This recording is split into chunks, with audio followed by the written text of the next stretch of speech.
ಬಾಲಾಜಿ ಅಂತ ಎಲ್ಲ 10ನೇ ಕ್ಲಾಸ್ ಅವರು 9ನೇ ಕ್ಲಾಸ್ ಅವರು ಇದ್ದಾರಾ? ಎಲ್ಲ 10ನೇ ಕ್ಲಾಸ್ ಅವರಾ? ಸರಿ, ನಾನು ನಿಮ್ಮ ಜೊತೆ ಮಿನಿಮಮ್ 1 ಅವರ್ ಸ್ಪೆಂಡ್ ಮಾಡ್ತೀನಿ. ಗುರಿ ಜೀವನದಲ್ಲಿ ಯಾವ ರೀತಿ ನೆಕ್ಸ್ಟ್ ಏನೇನೆಲ್ಲ ಮಾಡಬೇಕು, ಯಾವ ರೀತಿ ಇರಬೇಕು, ಒಳ್ಳೆತನ ಯಾವ ರೀತಿ ಬೆಳೆಸ್ಕೋಬೇಕು ಅಲ್ವಾ? ಇಷ್ಟು ದಿನ ನೀವು ಸಬ್ಜೆಕ್ಟ್ಸ್ ಮಾತ್ರ ನೋಡಿದ್ದೀರಾ. ನೆಕ್ಸ್ಟ್ ನಾಳೆಯಿಂದ ಏನು ಆಗಬೇಕು ಅನ್ನೋದಕ್ಕೆ ಒಂದು 4 ಸಬ್ಜೆಕ್ಟ್ ಇಟ್ಕೊಂಡಿದ್ದೀನಿ ನಾನು. ನಮ್ಮ ವಾಸವಿ ಕ್ಲಬ್ ಇಂದ ನಮಗೆ ವಾಸವಿ ಕ್ಲಬ್ ಇಂಟರ್ನ್ಯಾಷನಲ್ ಅಂತ ಒಂದು ಸಂಸ್ಥೆ ಇದೆ.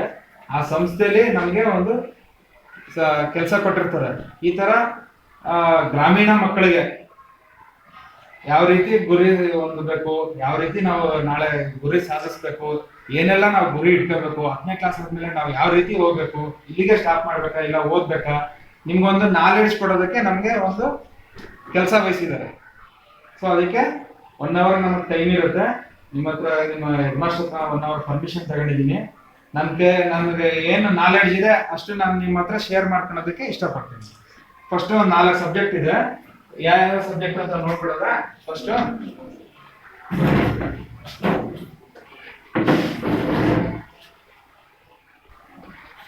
ಫಸ್ಟ್ ಮೊದಲು ಗುರಿ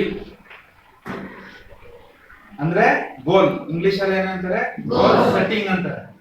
ಗುರಿನ ಫಿಕ್ಸ್ ಮಾಡ್ಕೊಳ್ಳೋದು. ಜೀವನದಲ್ಲಿ ನಾನು ಏನಾಗ್ಬೇಕು ಅದನ್ನ ಗೋಲ್ ಸೆಟ್ಟಿಂಗ್ ಅಂತಾರೆ. ಗುರಿಯನ್ನ ಫಿಕ್ಸ್ ಮಾಡ್ಕೊಳ್ಳೋದು.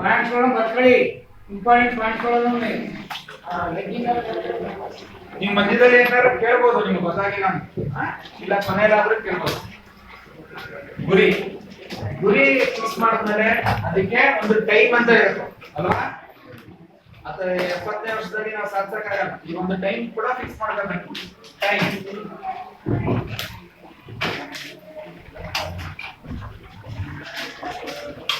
ಈ ಗುರಿ ಎಲ್ಲ ಆದ್ಮೇಲೆ ಏನಿರುತ್ತೆ, ಏನೋ ಒಂದು ನಾವು ಗುರಿ ಇಟ್ಕೊಂಡ್ರೆ ಏನ್ ಬರುತ್ತೆ? ಎಕ್ಸಾಮ್ ಎಲ್ಲ ಹತ್ರ ಬಂದಾಗ ಏನಾಗ್ತಾ ಇರುತ್ತೆ? ಒತ್ತಡ, ಸ್ಟ್ರೆಸ್ ಅಲ್ವಾ?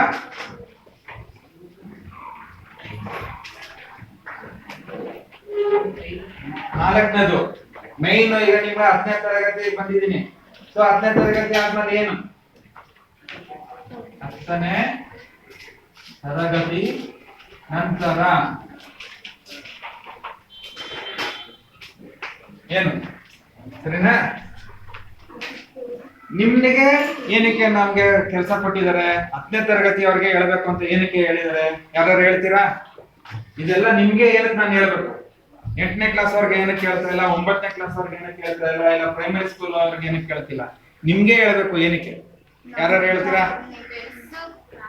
ಹ ಹೇಳಿ ಮಾತಾಡ್ಬೇಕು ಹೇಳಿ. ಯಾರು ಹೇಳಿ ಯಾರು ಹೋದ್ರು? ನನ್ ಸರ್ ಅಲ್ಲ, ನಿಮ್ ಟೀಚರ್ ಅಲ್ಲ, ನಿಮ್ ಫ್ರೆಂಡ್. 10ನೇ ತರಗತಿವರೆಗೆ ಏನಕ್ಕೆ ಕೇಳ್ಬೇಕು?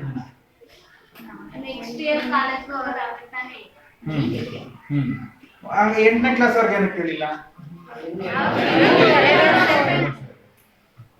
ಅದು ನಿಮ್ದೊಂದು ಉತ್ತರ, ಅದು ಸರಿನೇ ಉತ್ತರ. ಇನ್ನೊಂದೇನು ಅಂದ್ರೆ, ನಿಮ್ಗೆ LKG ಇಂದ ಸ್ಟಾರ್ಟ್ ಆದ್ರೆ 10ನೇ ತರಗತಿವರೆಗೂ ಎಲ್ಲೂ ನಿಮ್ಗೆ ಡಿವಿಯೇಷನ್ ಇಲ್ಲ, ಬೇರೆ ಎಲ್ಲೂ ಹೋಗಂಗಿಲ್ಲ. ಇಲ್ಲಿವರೆಗೂ ಫಿಕ್ಸ್ 1, 2, 3 ಅಂತ 10ನೇ ತರಗತಿವರೆಗೂ ಬರಲೇಬೇಕು. ಇಲ್ಲಿಂದ ನಿಮ್ಗೆ ದಾರಿಗಳು ಬೇರೆ ಬೇರೆ ಬರುತ್ತೆ, ಹೌದಾ?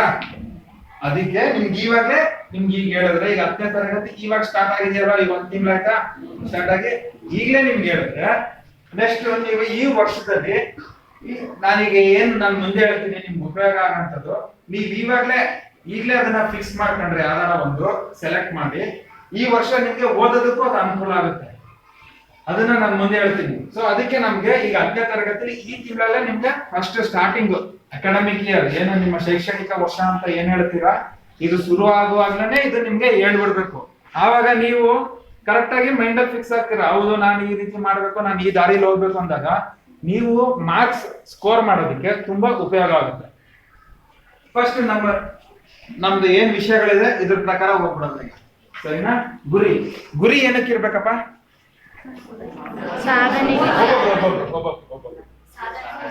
ಸಾಧನೆ. ಆಮೇಲೆ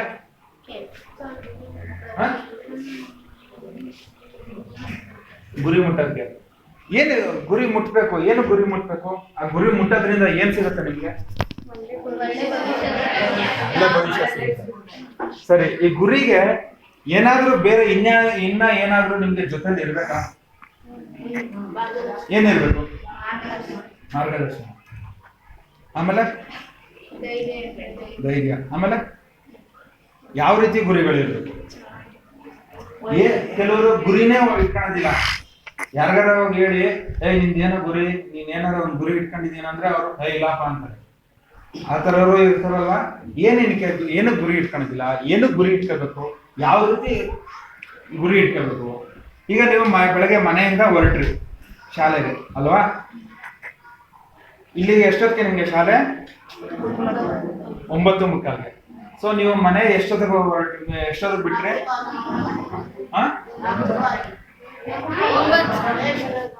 9:45 ಸ್ಕೂಲ್ಗೆ ಮನೆಯಿಂದ ಎಷ್ಟೊತ್ತು ಹೊರಟ್ರಿ?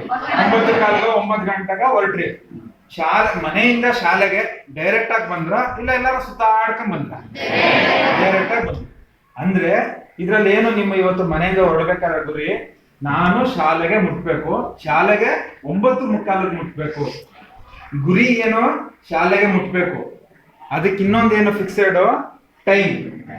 ಈ ಟೈಮಲ್ಲಿ ನಾನು ಶಾಲೆಗೆ ತಲುಪಲೇಬೇಕು. ಹೌದಾ? ಸರಿನಾ? ಆ ರೀತಿ ನೀವು ಯಾವ್ದಾರ ಒಂದು ಗುರಿ ಇಟ್ಕೊಳ್ಳೋದಾದ್ರೆ ಆ ಗುರಿ ಜೊತೆಗೆ ಒಂದು ಟೈಮ್ ಕೂಡ ಫಿಕ್ಸ್ ಮಾಡ್ಕೋಬೇಕು. ನಾನೇನೋ ಒಂದು ಡಾಕ್ಟರ್ ಆಗ್ತೀನಿ, ಇಲ್ಲ ಇಂಜಿನಿಯರ್ ಆಗ್ತೀನಿ, ಇಲ್ಲ ರೈತ ಆಗ್ತೀನಿ, ಇಲ್ಲ ವ್ಯವಹಾರಸ್ಥ ಆಗ್ತೀನಿ ಅಂದ್ರೆ ಇದನ್ನ ಯಾವಾಗ ಆಗ್ಬೇಕು? ಈಗ ನಿಮ್ಗೆ ಎಷ್ಟು? 16 ವರ್ಷ ಅಲ್ವಾ? 10 + 6 16 ವರ್ಷ. ಹೌದಾ? 16 ವರ್ಷ. 30ನೇ ವರ್ಷದೊಳಗಡೆ ನಾನು ಈ ಗುರಿ ಸಾಧಿಸ್ಬೇಕು. 25ನೇ ವರ್ಷದೊಳಗಡೆ ನಾನು ಈ ಗುರಿ ಸಾಧಿಸ್ಬೇಕು. ಹೌದಾ? ಈ ರೀತಿ ಟೈಮ್ ಇಟ್ಕೋಬೇಕು.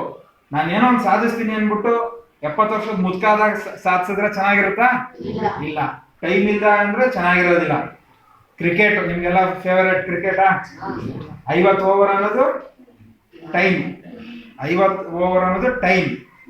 ಏನ್ ರನ್ ಕೊಟ್ಟಿರ್ತಾರೆ ಅದು ಗುರಿ. ಆ ರನ್ನ 50 ಓವರ್ ಒಳಗಡೆ ಮುಟ್ಟಿಸ್ಬೇಕು. ಹೌದಾ? ಸೊ ಗುರಿ ಮುಟ್ಬೇಕು. ಗುರಿ ಫಿಕ್ಸ್ ಮಾಡ್ತಿರ್ತಾರೆ. ಗುರಿ ಜೊತೆ ಒಂದು ಟೈಮ್ ಸಹ ಫಿಕ್ಸ್ ಮಾಡ್ತೀವಿ. ಹೌದಾ? ಅರ್ಥ ಆಯ್ತಾ ಇದೆ ಇಲ್ಲಿವರೆಗೂ? ಆಮೇಲೆ ಗುರಿಗಳು ಯಾವ್ಯಾವ ರೀತಿ ಇರುತ್ತೆ? ಶಾರ್ಟ್ ಟರ್ಮ್ ಗೋಲ್ಸ್ ಅಂತೀವಿ, mid term goals, long term goals. ಅಂದ್ರೆ ಕಮ್ಮಿ ಟೈಮ್ ಅಲ್ಲಿ ಇರೋದು ಚಿಕ್ಕ ಚಿಕ್ಕ ಗುರಿಗಳು. ಅಂದ್ರೆ ಏನು? ಈ ವರ್ಷದಲ್ಲಿ ನಾನು SSLC ಇಷ್ಟು ಮಾರ್ಕ್ಸ್ ನಾನು ಸ್ಕೋರ್ ಮಾಡಲೇಬೇಕು. ಇದು ಶಾರ್ಟ್ ಟರ್ಮ್ ಗೋಲ್ಸ್. ಅಂದ್ರೆ 1 ವರ್ಷದ ಒಳಗಡೆ ಟೈಮ್ ಇರೋ ಅಂತದಕ್ಕೆ ಶಾರ್ಟ್ ಟರ್ಮ್ ಗೋಲ್ಸ್ ಅಂದ್ರೆ. ಲಾಂಗ್ ಟರ್ಮ್ ಗೋಲ್ಸ್ ಅಂದ್ರೆ ಏನು?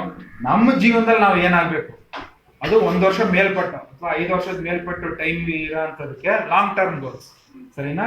ಈ ರೀತಿ ಗೋಲ್ಸ್. ಈ ಗುರಿಗಳನ್ನ ನಾವು ಏನಕ್ಕೆ ಇಟ್ಕೋಬೇಕು ಅಂದ್ರೆ ಒಬ್ಬ ಮನುಷ್ಯನಿಗೆ ಒಂದು ಗುರಿ ಇರಲೇಬೇಕು. ಆ ಗುರಿ ಇದ್ದಾಗನೇ ನಾವು ಏನ್ ಮಾಡ್ತೀವಿ? ಒಂದು ಗುರಿ ಇದ್ದಾಗಲೇ ಅದೇ ದಾರಿಲಿ ಹೋಗ್ತೀವಿ. ಆ ಗುರಿಗೆ ಒಂದು ದಾರಿ ಕ್ರಿಯೇಟ್ ಮಾಡ್ಕೊಂತೀವಿ. ಆ ದಾರಿಲೇ ಹೋಗ್ತೀವಿ. ಆ ದಾರಿಲಿ ಹೋಗೋದ್ರಿಂದ ಏನೆಲ್ಲ ಆಗೋದಿಲ್ಲ, ನಮ್ಮ ಆಚೆ ಈಚೆ ಆಲೋಚನೆಗಳು ಆಚೆ ಹೋಗೋದಿಲ್ಲ. ನಮ್ಮ ಲೈಫ್, ನಮ್ಮ ಜೀವನಕ್ಕೆ ಮೀನಿಂಗ್ಲೆಸ್ ಅನ್ನೋದಿರೋದಿಲ್ಲ, ವ್ಯರ್ಥ ಆಗೋದಿಲ್ಲ ನಮ್ಮ ಜೀವನ. ಒಂದೊಂದು ಹೆಜ್ಜೆನೂ ನಾವು ಗುರಿ ಫಿಕ್ಸ್ ಮಾಡ್ಕೊಂಡು ಆ ದಾರಿಲಿ ನಡಿಬೇಕಾದ್ರೆ ಒಂದೊಂದು ಹೆಜ್ಜೆನೂ ನಮ್ಗೆ ಏನಿರುತ್ತೆ, ಕರೆಕ್ಟ್ ಆಗಿ ಒಂದೊಂದು ಅರ್ಥ ಇರುತ್ತೆ. ಹೌದಾ? ಈಗ ನೀವು ಮನೆಯಿಂದ ಇಲ್ಲಿಗೆ ಬರ್ತೀನಿ ಅನ್ನೋದೊಂದು ಗುರಿ ಅಂತ ಹೇಳಿದೆ. ಇಲ್ಲಿಗೆ ಬರೋದು ಯಾರೇ ಕೇಳಿದ್ರು ಎಲ್ಲಿ ಹೋಗ್ತಾ ಇದೀಯಾ? ಶಾಲೆಗೆ ಹೋಗ್ತಾ ಇದೀನಿ. ಒಂದು ಅರ್ಥ ಇರುತ್ತೆ. ಹೌದಾ? ಪ್ರತಿಯೊಂದೊಂದು ಹೆಜ್ಜೆಗೂ ಅರ್ಥ ಇರುತ್ತೆ. ಆಮೇಲೆ ಯೋಚನೆ ಮಾಡಿ ಹೋಗ್ತಾ ಇರ್ತೀರಾ, ಹುಷಾರಾಗಿ ಹೋಗ್ಬೇಕಪ್ಪ, ಶಾಲೆಗೆ ಹೋಗ್ತಾ ಇದೀವಿ, ಏನು ಬಿದ್ದಿ ಗಾಯ ಗೀಯ ಮಾಡ್ಕೋಬಾರ್ದು, ಎಲ್ಲೂ ಯಾರಿಗೂ ಬುದ್ಧಿ ಆಕ್ಸಿಡೆಂಟ್ ಮಾಡ್ಕೋಬಾರ್ದು, ಒಂದು ಹುಷಾರಾಗಿ ಬರ್ತಿರ್ತೀರ. ಜೋಪಾನ ಅನ್ನೋದಿರುತ್ತೆ. ಹೌದಾ? ಶಾಲೆಗೆ ಮುಟ್ಲೇಬೇಕು ನಾನು ಈ ಟೈಮ್ಗೆ, ವಾಪಸ್ ಹೋಗ್ಬೇಕಾದ್ರೆ ಮನೆಗೆ ನಾನು ಈ ಟೈಮ್ ಮುಟ್ಲೇಬೇಕು, ಅಪ್ಪ ಅಮ್ಮ ಕಾಯ್ತಿರ್ತಾರೆ. ಇದೆಲ್ಲ ಏನು? ಒಂದು ಜೀವನಕ್ಕೆ ಒಂದು ನಾವು ಇಡೋ ಹೆಜ್ಜೆಗೆ ಒಂದೊಂದು ಅರ್ಥ. ಹೌದಾ? ಎಚ್ಚರಿಕೆ. Yes, very good. ಎಚ್ಚರಿಕೆ, ಒಂದು ಅರ್ಥ, ಒಂದು ಉಪಯೋಗ. ಒಂದು ನಾವು ಏನು ಗುರಿ ಇಟ್ಟು ನಾವು ಹೋಗ್ತಾ ಇರ್ತೀವಿ ಆ ದಾರಿಲಿ, ನಮ್ಮ ಜೀವನಕ್ಕೆ ಒಂದು ಅರ್ಥ ಸಿಗುತ್ತೆ. ನಾಳೆ ದಿನ ನಾವು ಇನ್ನೊಬ್ಬರಿಗೆ ಮಾರ್ಗದರ್ಶಿ ಆಗಿರ್ತೀವಿ. ಹೌದಾ? ಸೊ ಗುರಿ ಅನ್ನೋದು ಏನಕ್ಕೆ ಇರ್ಬೇಕು ನಮ್ಮ ಜೀವನದಲ್ಲಿ? ಒಂದು ನಮ್ಮ ಜೀವನಕ್ಕೆ ಒಂದು ಅರ್ಥ, ಜೀವನ ವ್ಯರ್ಥ ಆಗಬಾರ್ದು, ಇನ್ನೊಬ್ಬರಿಗೆ ಮಾರ್ಗದರ್ಶನ ಆಗಿರ್ಬೇಕು. ಆಮೇಲೆ ನಾವು ನಡೆಯೋ ಒಂದೊಂದು ಹೆಜ್ಜೆನು ಕರೆಕ್ಟ್ ಆಗಿರ್ಬೇಕು. ಇನ್ನೊಬ್ರು ನೋಡಿ ನಮ್ಮನ್ನ ನೋಡಿ ಕಲಿಬೇಕು. ಗುರಿ ಇಟ್ಕೊಂಡಿರೋ ಮನುಷ್ಯ ಈ ರೀತಿ ಮಾರ್ಗದರ್ಶಿ ಆಗ್ತಾನೆ, ಈ ರೀತಿ ಅವನ ಜೀವನಕ್ಕೆ ಒಂದು ಬೆಲೆ ಕೊಡ್ತಾನೆ. ಆಮೇಲೆ ಗುರಿ ಸಾಧಿಸಿದಾಗ, ಗುರಿ ಇಟ್ಕೊಂಡಿದ್ದೀರ, ಗುರಿ ಸಾಧಿಸಿದಾಗ ನಿಮ್ಗೆ ಏನ್ ಖುಷಿ ಆಗುತ್ತೆ? ಖುಷಿ ಆಗುತ್ತಾ? ಖುಷಿ ಆಗೋದಿಲ್ವಾ? ಖುಷಿ ಆಗೋದಿಲ್ಲ ಅನ್ನೋರು ಯಾರು? ಎಲ್ರಿಗೂ ಖುಷಿ ಆಗೈತೆ ತಾನೆ ಗುರಿ ಇಟ್ಟಿದ್ರೆ, ಗುರಿ ಸಾಧಿಸಿದ್ರೆ. ಆಮೇಲೆ ಇದು ಗುರಿ ಇಟ್ಕೊಂಡಿರೋರ್ದಾಯ್ತು. ಗುರಿ ಇಟ್ಕೊಳ್ಳೋದೇ ಹೋಗ್ಬೋದು. ಏನಕ್ಕೆ ಇರೋದಿಲ್ಲ ಗುರಿ? ಈಗ ನಿಮ್ಮ ಈಗ 10ನೇ ತರಗತಿ ನೀವು ಬಂದ್ರಲ್ಲ, ನೀವು ಎಷ್ಟು ಜನ ನೀವು ಒಂದು ನೀವೇ ಏನೋ ಒಂದು ಗುರಿ ಸೆಟ್ ಮಾಡ್ಕೊಂಡಿದ್ದೀರಾ? ನೀವು ಸೆಟ್ ಮಾಡ್ಕೊಂಡಿದ್ದೀರಾ ಅಮ್ಮ? ಏನ್ ಗುರಿ ಇಟ್ಕೊಂಡಿದ್ದೀರಾ?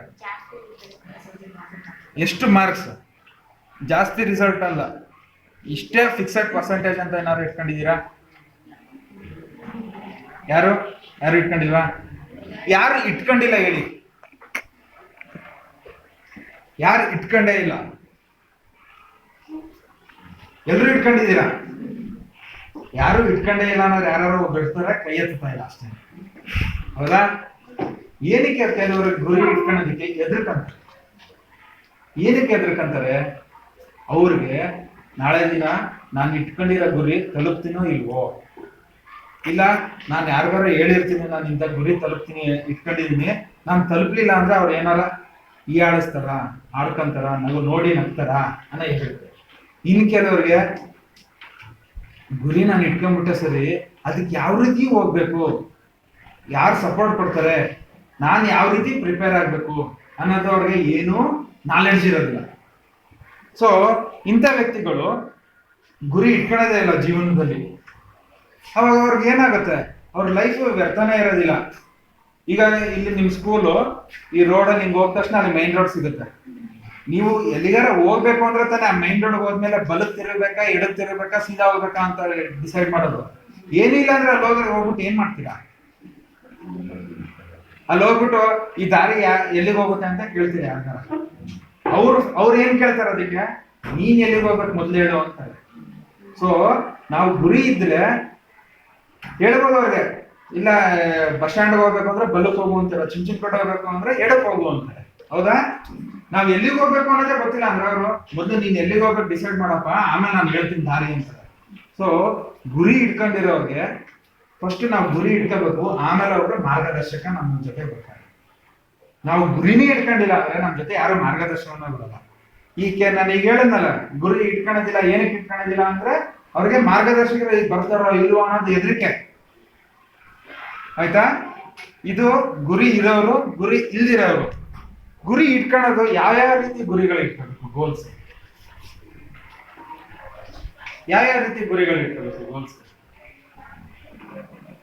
ಅದಕ್ಕೆ ಕೆಲವೊಂದು ಪಾಯಿಂಟ್ಸ್ ಇದೆ. ಏನು ಅಂದ್ರೆ, ಈಗ ನೀವು 10ನೇ ತರಗತಿ ಫಸ್ಟ್ ಪಾಯಿಂಟ್ ಏನು ಅಂದ್ರೆ, ಈಗ ನೀವು ಒಂದು ಶಾರ್ಟ್ ಟರ್ಮ್ ಗೋಲ್ಸ್ ಅಂತ ಇಟ್ಕೊಳ್ಳಿ. ಇದರಲ್ಲಿ ನೀವು ಗುರಿ ಇಟ್ಕೋಬೇಕಾದ್ರೆ ಏನ್ ಯೋಚನೆ ಮಾಡ್ಬೇಕು? 625 ಅಲ್ವಾ ನಿಮ್ದು ಮ್ಯಾಕ್ಸಿಮಮ್ ಮಾರ್ಕ್ಸ್? 625ಗೆ 625 ಸ್ಕೋರ್ ಮಾಡ್ತೀನಿ ಅನ್ನೋದು ಒಂದು ಗುರಿ. 625ಕ್ಕೆ 630 ಸ್ಕೋರ್ ಮಾಡ್ತೀನಿ ಅನ್ನಂದ್ರೆ ಅದು ನಿಜನಾ ಸುಳ್ಳ? ಸೊ ನಾವ್ ಇಟ್ಕೊಳ್ಳೋ ಗುರಿ ಒಂದು ನಿಜ ಆಗಿರ್ಬೇಕು. ನಮ್ಗೆ ಏನು ಪಾಸಿಬಿಲಿಟೀಸ್ ಇರುತ್ತೆ ಆ ಪಾಸಿಬಿಲಿಟೀಸ್ ಅಲ್ಲಿ ಬರ್ಬೇಕು. 625ಕ್ಕೆ 625 ಸ್ಕೋರ್ ಮಾಡ್ತೀನಿ ಅನ್ನೋದು ಗುರಿ, ನಿಜವಾದ ಗುರಿ. 625ಗೆ 630, 650 ನಾನು ಅಷ್ಟು ಸ್ಕೋರ್ ಮಾಡ್ತೀನಿ. ಈ ಕೆಲವು ಫಿಲಮ್ ಅಲ್ಲಿ ಹೇಳ್ತಾರೆ, ನಿಂದು 10 ಮೈಲಿ ಗುರಿ ಆದ್ರೆ 11ನೇ ಮೈಲಿಗೆ ನೀನು ಏನೋ ಆಸೆ ಇಡ್ಕೋ ಅಂತ. ಸೊ ಅದಲ್ಲ, ನಮ್ದು ಏನಿರುತ್ತೆ ಆ ನಿಜವಾದ ಗುರಿ ಅಂತ ಆಗಿರ್ಬೇಕು. ಆಮೇಲೆ ಇನ್ನೊಂದು 2ನೇ ಪಾಯಿಂಟ್ ಏನು, ನಾವು ಯಾವ್ದಾರ ಗುರಿ ಇಟ್ಕೊಂಡ್ರೆ ಅದು ನಂಬ ರೀತಿ ಇರ್ಬೇಕು. ಸುಮ್ಮನೆ ಏನೋ ನಾನು ನಾಳೆ ಚಂದ್ರನ ಲೋಕ ಕಾಲಿಡ್ತೀನಿ, ಇಲ್ಲ ಏನೋ ಕೆಮಿಕಲ್ ರಿಯಾಕ್ಷನ್ ಮಾಡ್ಬಿಡ್ತೀನಿ, ಅವೆಲ್ಲ ಅಲ್ಲ. ನಂಬ ರೀತಿ ಇರಬೇಕು ಒಬ್ರಿಗೆ ಹೇಳಿದ್ರೆ. ಸರಿನಾ? 2 ಪಾಯಿಂಟ್ ನಂಬರ್ 3, ನಾವು ಒಂದು ಗುರಿ ಇಟ್ಕೊಂಡ್ಮೇಲೆ ಅದನ್ನ ನಮ್ಗೆ ಯಾರ ವೆಲ್ ವಿಷರ್, ನಮ್ಮ ಫ್ರೆಂಡ್ ಸರ್ಕಲ್, ನಮ್ಮ ಕ್ಲೋಸ್ ಫ್ರೆಂಡ್ಸ್ ಯಾರು ಇರ್ತಾರೆ ಅವ್ರ ಹತ್ರ ಶೇರ್ ಮಾಡ್ಕೋಬೇಕು. ಕಂಪಲ್ಸರಿ ಶೇರ್ ಮಾಡ್ಬೇಕು. ನಾನು ಇಂಥ ಗುರಿ ಇಟ್ಕೊಂಡಿದ್ದೀನಿ, ನಾನು ಇದನ್ನ ತಲುಪಬೇಕು ಅಂತ ಇದ್ದೀನಿ ಅಂತ ಹೇಳ್ಬೇಕು. ಏನಕ್ಕೆ ಹೇಳ್ಬೇಕು? ಸಪೋರ್ಟ್ ಮಾಡ್ತಾರೆ. ಇನ್ನೊಂದು ಎರಡು, ಒಂದು ಸಪೋರ್ಟ್ ಮಾಡ್ತಾರೆ. ನೆಕ್ಸ್ಟ್ ಹೇಳಿಯಮ್ಮ. ಎರಡು, ಆತ್ಮವಿಶ್ವಾಸ ಹೆಚ್ಚಾಗುತ್ತೆ. ನೆಕ್ಸ್ಟ್ ಮೂರು, ಕರೆಕ್ಟ್. ನಮ್ಮ ಗುರಿ ಒಳ್ಳೇದ ಕೆಟ್ಟದ ಅಂತ ಅವನು ಹೇಳ್ತಾನೆ. ನೀವು ಯಾರ ಹತ್ರ ಹೇಳ್ಕೊಂತೀರ ಅದು. ಮೂರು. ಆಮೇಲೆ ಅಷ್ಟೇನಾ? ಛಲ ಬರುತ್ತೆ. ನಾಲ್ಕು, ಇಲ್ಲಿ ಏನಾಗುತ್ತೆ, ನಾನು ಆಗ್ಲೇ ಹೇಳಿದೆ, ನಾವು ಗುರಿ ತಲುಪ್ತೀವೋ ಇಲ್ವೋ ಅಂತ ಹೆದರಿಕೆ ಆಗುತ್ತೆ. ಇಲ್ಲ ನಾನು ಎಲ್ಲ ಬಿಟ್ಬಿಡ್ತೀನಿ ಅನ್ನೋದು. ಆಗ ಒಬ್ಬನ್ ಹೇಳ್ಕೊಂಡ್ರೆ ಅಟ್ಲೀಸ್ಟ್ ಅದಕ್ಕಾದ್ರೂ ಛಲ ಬರುತ್ತೆ. ಅವನ ಹತ್ರ ಹೇಳಿದೀನಿ, ನಾನು ತಲುಪ್ಲಿಲ್ಲ ಅಂದ್ರೆ ಅವ್ನು ನಗ್ತಾನೆ ಅನ್ನೋ ಚಾಲೆಂಜಿಂಗ್ ಬರುತ್ತೆ. ನೋಡಿದ್ರ? ಕರೆಕ್ಟ್. ನೋಡಿದ್ರ? ನಿಮ್ಮಿಂದಾನೇ 4 ವಿಷಯ ಬಂತು. ಈ 4 ವಿಷಯ ನಾನು ಹೇಳ್ಬೇಕು ಅನ್ಕೊಂಡ್ರೆ ನೀವೇ ಹೇಳಿದ್ರಿ 4 ವಿಷಯ. ಗೊತ್ತಾಯ್ತಾ? ನಿಮ್ಮಿಂದ ಆಚೆ ಬಂತು ಈಗ. ಸೊ ನಾವು ಗುರಿ ಫಿಕ್ಸ್ ಮಾಡಿದ್ಮೇಲೆ ನಾವು ಒಬ್ಬರು 4-5 ಜನದ ಹತ್ರ ನಾವು ಹೇಳ್ಕೋಬೇಕು. ಒಂದು ಛಲ ಬರುತ್ತೆ, ಇನ್ನೊಂದು ಆತ್ಮವಿಶ್ವಾಸ ಬರುತ್ತೆ, ಇನ್ನೊಂದು ಒಳ್ಳೇದ ಕೆಟ್ಟದ ಅನ್ನೋದು ಅವನು ಹೇಳ್ತಾನೆ. ಇನ್ನೊಂದೇನು ಅಂದ್ರೆ ನಮ್ಗೆ ಅವನು ಸಪೋರ್ಟ್ ಮಾಡ್ತಾನೆ ನಾಳೆ ದಿನ. ಇಲ್ಲ ಇನ್ಯಾರ ಏನಾರ ಹೇಳಿದ್ರೆ ಅವ್ರಿಗೆ ನಮ್ಮ ಪರವಾಗಿ ಅವ್ನು ಮಾತಾಡ್ತಾನೆ. ಆಮೇಲೆ ನಾವೇನಾರ ದಾರಿ ತಪ್ಪಿದ್ರೆ ಅವ್ನು ನಮ್ಗೆ ಎಚ್ಚರಿಸ್ತಾನೆ. ಇದೇನೋ ನೀನು ಈ ರೀತಿ ಗುರಿ ಇಟ್ಕೊಂಡು ಈ ದಾರಿಲಿ ಹೋಗ್ಬೇಕಾಗಿರೋನೋ, ನೀನು ಅದನ್ನ ಮರೆಸ್ಬಿಟ್ಟು ಏನೋ ಹೋಗ್ತಾ ಇದೀಯಾ, ಇಲ್ಲ ನಿನ್ ಟೈಮ್ ಹತ್ರ ಬರ್ತಿದೆ ನೀನ್ ಇಟ್ಕೊಂಡಿರೋ ಗುರಿಗೆ, ಅವ್ನು ಎಚ್ಚರಿಸ್ತಾನೆ ನಮ್ಮನ್ನ. ಸೊ ಒಂದು 4-5 ಜನದ ಹತ್ರ ಹೇಳ್ಬೇಕು. ನೆಕ್ಸ್ಟ್ ಇನ್ನೊಂದು ಪಾಯಿಂಟು, ನಾವ್ ಇದನ್ನ ಒಂದ್ ಕಡೆ ಎಲ್ಲಾರು ಒಂದ್ ಕಡೆ ಬರ್ದು ಇಡ್ಕೋಬೇಕು. ಒಬ್ರಿಗೆ ಹೇಳ್ಬೇಕು, ಇನ್ನೊಂದ್ ಕಡೆ ಬರ್ದು ಇಡ್ಕೋಬೇಕು. ಬರ್ದು ಇಟ್ಕೊಂಡ್ಮೇಲೆ ಏನ್ ಮಾಡ್ಬೇಕು, ಏನು ನಾವು ಒಂದು ಗುರಿ ಅಂತ ಫಿಕ್ಸ್ ಮಾಡಿ ನಾವು ಬರ್ದು ಇಟ್ಕೊಂಡು ಒಂದು 4-5 ಜನದ ಹತ್ರ ಹೇಳ್ತೀವೋ, ಇದಾದ್ಮೇಲೆ ನಾವೊಂದು ಟೈಮ್ ಕೂಡ ಫಿಕ್ಸ್ ಮಾಡ್ಕೊಂತೀವಲ್ವಾ. ಈ ಟೈಮ್ ಕೂಡ ಫಿಕ್ಸ್ ಆದ್ಮೇಲೆ ನಾವು ಈ ಗುರಿ ತಲುಪೋದಿಕ್ಕೆ ಏನೇನೆಲ್ಲ ಬೇಕು ಅಂದ್ರೆ ರಿಸೋರ್ಸಸ್ ಅಂದ್ರೆ ಸಾಮಗ್ರಿಗಳು ಅಥವಾ ಅವಶ್ಯಕತೆಗಳು ಏನೇನೆಲ್ಲ ಬೇಕು ಅನ್ನೋದು ಅದು ಕೂಡ ಲೀಸ್ಟ್ ಮಾಡಬೇಕು. ಈಗ ಫಾರ್ ಎಕ್ಸಾಂಪಲ್ ಉದಾಹರಣೆಗೆ ನೀವು ಇಂಜಿನಿಯರ್ ಆಗ್ಬೇಕು ಅಂತ ಒಂದು ಗುರಿ ಇರುತ್ತೆ. ಇಂಜಿನಿಯರ್ ಆಗಕ್ಕೆ ನನ್ಗೆ ಏನೇನೆಲ್ಲ ಬೇಕು ಅದು ಲೀಸ್ಟ್ ಮಾಡ್ಕೋಬೇಕು. ಏನೆಲ್ಲ ಬರುತ್ತೆ, ಉದಾಹರಣೆಗೆ ಇಂಜಿನಿಯರ್ ಆಗ್ಬೇಕು ಅಂದ್ರೆ ನಾನು ಫಸ್ಟ್ ಸೈನ್ಸ್ಗೆ ಹೋಗ್ಬೇಕು, ಸೈನ್ಸ್ ಬುಕ್ಸ್ಗಳು ಓದ್ಬೇಕು, ಸೈನ್ಸ್ಗೆ ಸಂಬಂಧಪಟ್ಟಂಗೆ ಆರ್ಟಿಕಲ್ಸ್ ಅಂದ್ರೆ ಏನೋ ಆರ್ಟಿಕಲ್ಸ್ ಇದು ಬರುತ್ತೆ ನೋಡಿ, ಥೀಸಿಸ್ ಇಲ್ಲ ಥಿಯರಿಗಳು ಬರುತ್ತೆ. ಆರ್ಟಿಕಲ್ಸ್ ಏನ್ ಹೇಳ್ತಾರೆ ಆರ್ಟಿಕಲ್ಸ್ಗೆ ಕನ್ನಡದಲ್ಲಿ? ಜರ್ನಲ್ಸ್ ಬರುತ್ತೆ, ಮ್ಯಾಗಝೀನ್ಸ್, ಮಾಸಿಕ ಇದು. ಆಮೇಲೆ ಸೈನ್ಸ್ ಸಂಬಂಧಪಟ್ಟಂಗೆ ನೀವು ಯಾವ ಸಬ್ಜೆಕ್ಟ್ ಫಿಕ್ಸ್ ಮಾಡ್ಕೊಂಡಿರ್ತಾರೆ ಅದ್ರ ಬಗ್ಗೆ ಪುಸ್ತಕಗಳು ಓದ್ಬೇಕು. ಈ ರೀತಿ ಅವಶ್ಯಕತೆಗಳನ್ನ ನೀವು ಒಂದು ಲೀಸ್ಟ್ ಮಾಡ್ಬೇಕು. ನಾನು ಗುರಿ ತಲುಪೋದಕ್ಕೆ ಏನೇನೆಲ್ಲ ಬೇಕು ಅಂತ ಒಂದು ಲೀಸ್ಟ್ ಮಾಡಿದ್ಮೇಲೆ ನನ್ನ ಹತ್ರ ಏನೇನಿದೆ, ನಾನು ಏನೇನೆಲ್ಲ ಹೊಂದಿಸ್ಕೋಬಹುದು. ಅರ್ಥ ಆಯ್ತಾ ಇದೆಯಾ? ಅರ್ಥ ಆಗ್ತಿದ್ಯಾ? ಬೇಜಾರು ಬೋರ್ ಆಗ್ತಿದ್ಯಾ? ಸರಿನಾ? ನಾನು ಈ ಲೀಸ್ಟ್ ಮಾಡಿದ್ಮೇಲೆ ಇದ್ರಲ್ಲೆಲ್ಲ ಏನೇನೆಲ್ಲ ನನ್ನ ಹತ್ರ ಇದೆ, ಏನೇನೆಲ್ಲ ನಾನು ಹೊಂದಿಸ್ಕೋಬಹುದು. ಸೊ ನಾನು ಇದೆಲ್ಲ ಆದ್ಮೇಲೆ ಇದನ್ನ ಟಿಕ್ ಮಾರ್ಕ್ ಮಾಡ್ಕೊಂಡ್ಮೇಲೆ ಸೊ ಏನಿಲ್ಲ ಅನ್ನೋದು ಗೊತ್ತಾಗುತ್ತೆ. ಹೌದಾ? ಆಮೇಲೆ ನಾನು ಎಲ್ಲಿ ವೀಕ್ ಆಗಿದ್ದೀನಿ ಅನ್ನೋದು ಗೊತ್ತಾಗುತ್ತೆ. ಇವತ್ತು ಇಂಜಿನಿಯರಿಂಗ್ ಅಂದ ತಕ್ಷಣ ನಾನು ಏನ್ ಹೇಳಿದೆ, ಸೈನ್ಸ್ಗೆ ಹೋಗ್ಬೇಕು. ನೀವಿಲ್ಲಿ ಈಗ ನೀವು ಇಲ್ಲಿ ಫಿಕ್ಸ್ ಮಾಡ್ಕೊಂಡ ತಕ್ಷಣ ಇಲ್ಲಿ ನೀವು ನೋಡ್ಕೊಂತೀರಾ, ಇಂಜಿನಿಯರಿಂಗ್ ಅಂತ ಫಿಕ್ಸ್ ಮಾಡ್ಕೊಂಡು ನನ್ನ ಹತ್ರ ಏನಿದೆ, ನಾನು ಇಲ್ಲಿ 10ನೇ ತರಗತಿಲಿ ಸೈನ್ಸ್ ಮ್ಯಾಥ್ಸ್ ಚೆನ್ನಾಗಿ ಓದ್ತಿದ್ದೀನಾ ಅದನ್ನ ನೀವು ಫಸ್ಟ್ ನೋಡ್ಕೊಳ್ಬೇಕು. ಇಲ್ಲ ನಾನು ಬರೀ ಸೋಷಿಯಲ್ ಸೈನ್ಸು ಇಲ್ಲ ಇಂಗ್ಲಿಷ್ ಕನ್ನಡ ಚೆನ್ನಾಗಿ ಓದ್ತಾ ಇದ್ದೀನಿ, ಗಣಿತ ಮತ್ತು ವಿಜ್ಞಾನ ನಾನು ವೀಕ್ ಆಗಿದ್ದೀನಿ, ಬಟ್ ನಾನು ಇಂಜಿನಿಯರ್ ಆಗಬೇಕು. ಈ ಲೀಸ್ಟ್ ಮಾಡ್ಕೊಂಡಾಗ ನಿಮ್ಗೆ ಅದು ಉಪಯೋಗ ಆಗುತ್ತೆ. ಹೌದಾ? ಆವಾಗ ನೀವು ಇವತ್ತೇ ಫಿಕ್ಸ್ ಮಾಡ್ಕೊಂಡು ಈ ರೀತಿ ನೀವು ಕಂಪ್ಯಾರಿಸನ್ ಮಾಡಿದಾಗ ನಿಮ್ಗೀಗ ನಾನು ಹೇಳ್ತೀನಿ 10ನೇ ತರಗತಿ ಆದ್ಮೇಲೆ ಏನೇನೆಲ್ಲ ಇದೆ ಅಂತ. ಆವಾಗ ನೀವು ಎಲ್ರಿಗೂ ಒಂದೊಂದು ಬರುತ್ತೆ, ಕಾಮನ್ ಆಗಿ ನಿಮಗೆ ಮೈಂಡ್ ಬಂದೇ ಬರುತ್ತೆ, ನಾನು ಇದಾಗ್ಲೇಬೇಕು ಅಂತ ನಾನು ನೆಕ್ಸ್ಟ್ ಮುಂದೆ ಹೇಳಿದಾಗ. ಆವಾಗ ಇದು ಹೇಳಿದ್ನಲ್ಲ, ಈ ರೀತಿ ನೀವು ನಿಮ್ಮ ಲೀಸ್ಟ್ ಮಾಡ್ಕೊಂಡು ನೀವು ಕಂಪೇರ್ ಮಾಡ್ಕೊಂಡಾಗ ನೀವು ಯಾವ ಪೊಸಿಷನ್ ಅಲ್ಲಿ ಇದ್ದೀರಾ ಅಂತ ಗೊತ್ತಾಗುತ್ತೆ.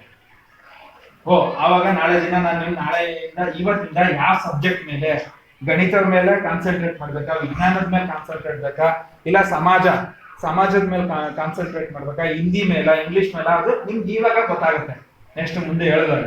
ಸೊ ಇದರಿಂದ ಏನು ಗುರಿನ ನಾವು ಫಿಕ್ಸ್ ಮಾಡ್ಕೊಂಡ್ರೆ ಅದನ್ನ ನಾವು ಮೆಜರ್ ಮಾಡೋ ರೀತಿ ಇರಬೇಕು. ನಾವು ಎಲ್ಲಿದ್ದೀವಿ, ಇನ್ನ ಎಷ್ಟು ದೂರ ಹೋಗ್ಬೇಕು, ಇದಕ್ಕೆಲ್ಲ ನಮ್ಮ ಹತ್ರ ಅವಶ್ಯಕತೆಗಳೆಲ್ಲ ನಮ್ಮ ಹತ್ರ ಇದೆಯಾ, ರಿಸೋರ್ಸಸ್ ಇದೆಯಾ, ಇಲ್ಲ ಇನ್ನ ಏನಾದ್ರು ಕ್ರೋಢೀಕರಿಸ್ಕೋಬೇಕಾ, ಇಲ್ಲ ಬೇರೆ ಕಡೆಯಿಂದ ಬಾರೋ ಮಾಡ್ಕೋಬೇಕಾ ಅನ್ನೋದು ನಿಮ್ಗೆ ಒಂದು ನಾಲೆಡ್ಜ್ ಬರುತ್ತೆ. ಸರಿನಾ? ಇದನ್ನೆಲ್ಲ ಗುರಿ ಸೆಟ್ ಮಾಡ್ಕೊಂಡ್ಮೇಲೆ ಇದನ್ನೆಲ್ಲ ಮಾಡಿದ್ರಿ, ಪ್ಲಾನ್ ಮಾಡಿದ್ರಿ, 4 ಜನರ ಹತ್ರ ಹೇಳಿದ್ರಿ, ನೀವು ಒಂದು ಲೀಸ್ಟ್ ಮಾಡ್ಕೊಂಡ್ರಿ, ಎಲ್ಲಾ ಮಾಡಿದ್ರಿ. ಇವಾಗ ಏನ್ ಮಾಡ್ಬೇಕು ನೆಕ್ಸ್ಟ್? ನಿಮ್ಮ ಕೆಲಸನ ಸ್ಟಾರ್ಟ್ ಮಾಡ್ಬೇಕು. ಹೆಜ್ಜೆ ಇಡೋದಕ್ಕೆ ಸ್ಟಾರ್ಟ್ ಮಾಡ್ಬೇಕು. ಹೆಜ್ಜೆ ಇಟ್ಕೊಂಡು ಮುಂದಕ್ಕೆ ಹೋಗ್ಬೇಕು. ಇಲ್ಲಿ ನಾನು ಹೇಳಿದ್ನಲ್ಲ ಪ್ಲಾನ್ ಮಾಡ್ಕೊಳ್ಳಿ ಅಂತ, ಒಂದು ಅದಕ್ಕೆ ಏನಂತಾರೆ ಇಂಗ್ಲಿಷಲ್ಲಿ ವಾಕ್ ಥ್ರೂ, ಒಂದು ಪ್ಲಾನ್ ಅಂತಾರೆ. ಪ್ಲಾನ್ ಮಾಡ್ಕೊಂಡ್ಮೇಲೆ ವಾಕ್ ಥ್ರೂ ಅಂತಾರೆ. ವಾಕ್ ಥ್ರೂ ಅಂದ್ರೆ ಮನ್ಸಲ್ಲಿ ಕುತ್ಕೊಂಡು ಕಣ್ಣು ಮುಚ್ಕೊಂಡು, ವಾಕ್ ಥ್ರೂ ಅಂದ್ರೆ ಆಯಾ ಜಾಗಕ್ಕೆ ಹೋದಾಗ ಏನೇನೆಲ್ಲ ಬರುತ್ತೆ ಅಂತ ಮನ್ಸಲ್ಲೇ ಇಮ್ಯಾಜಿನ್ ಮಾಡ್ಕೊಳ್ಳೋದು.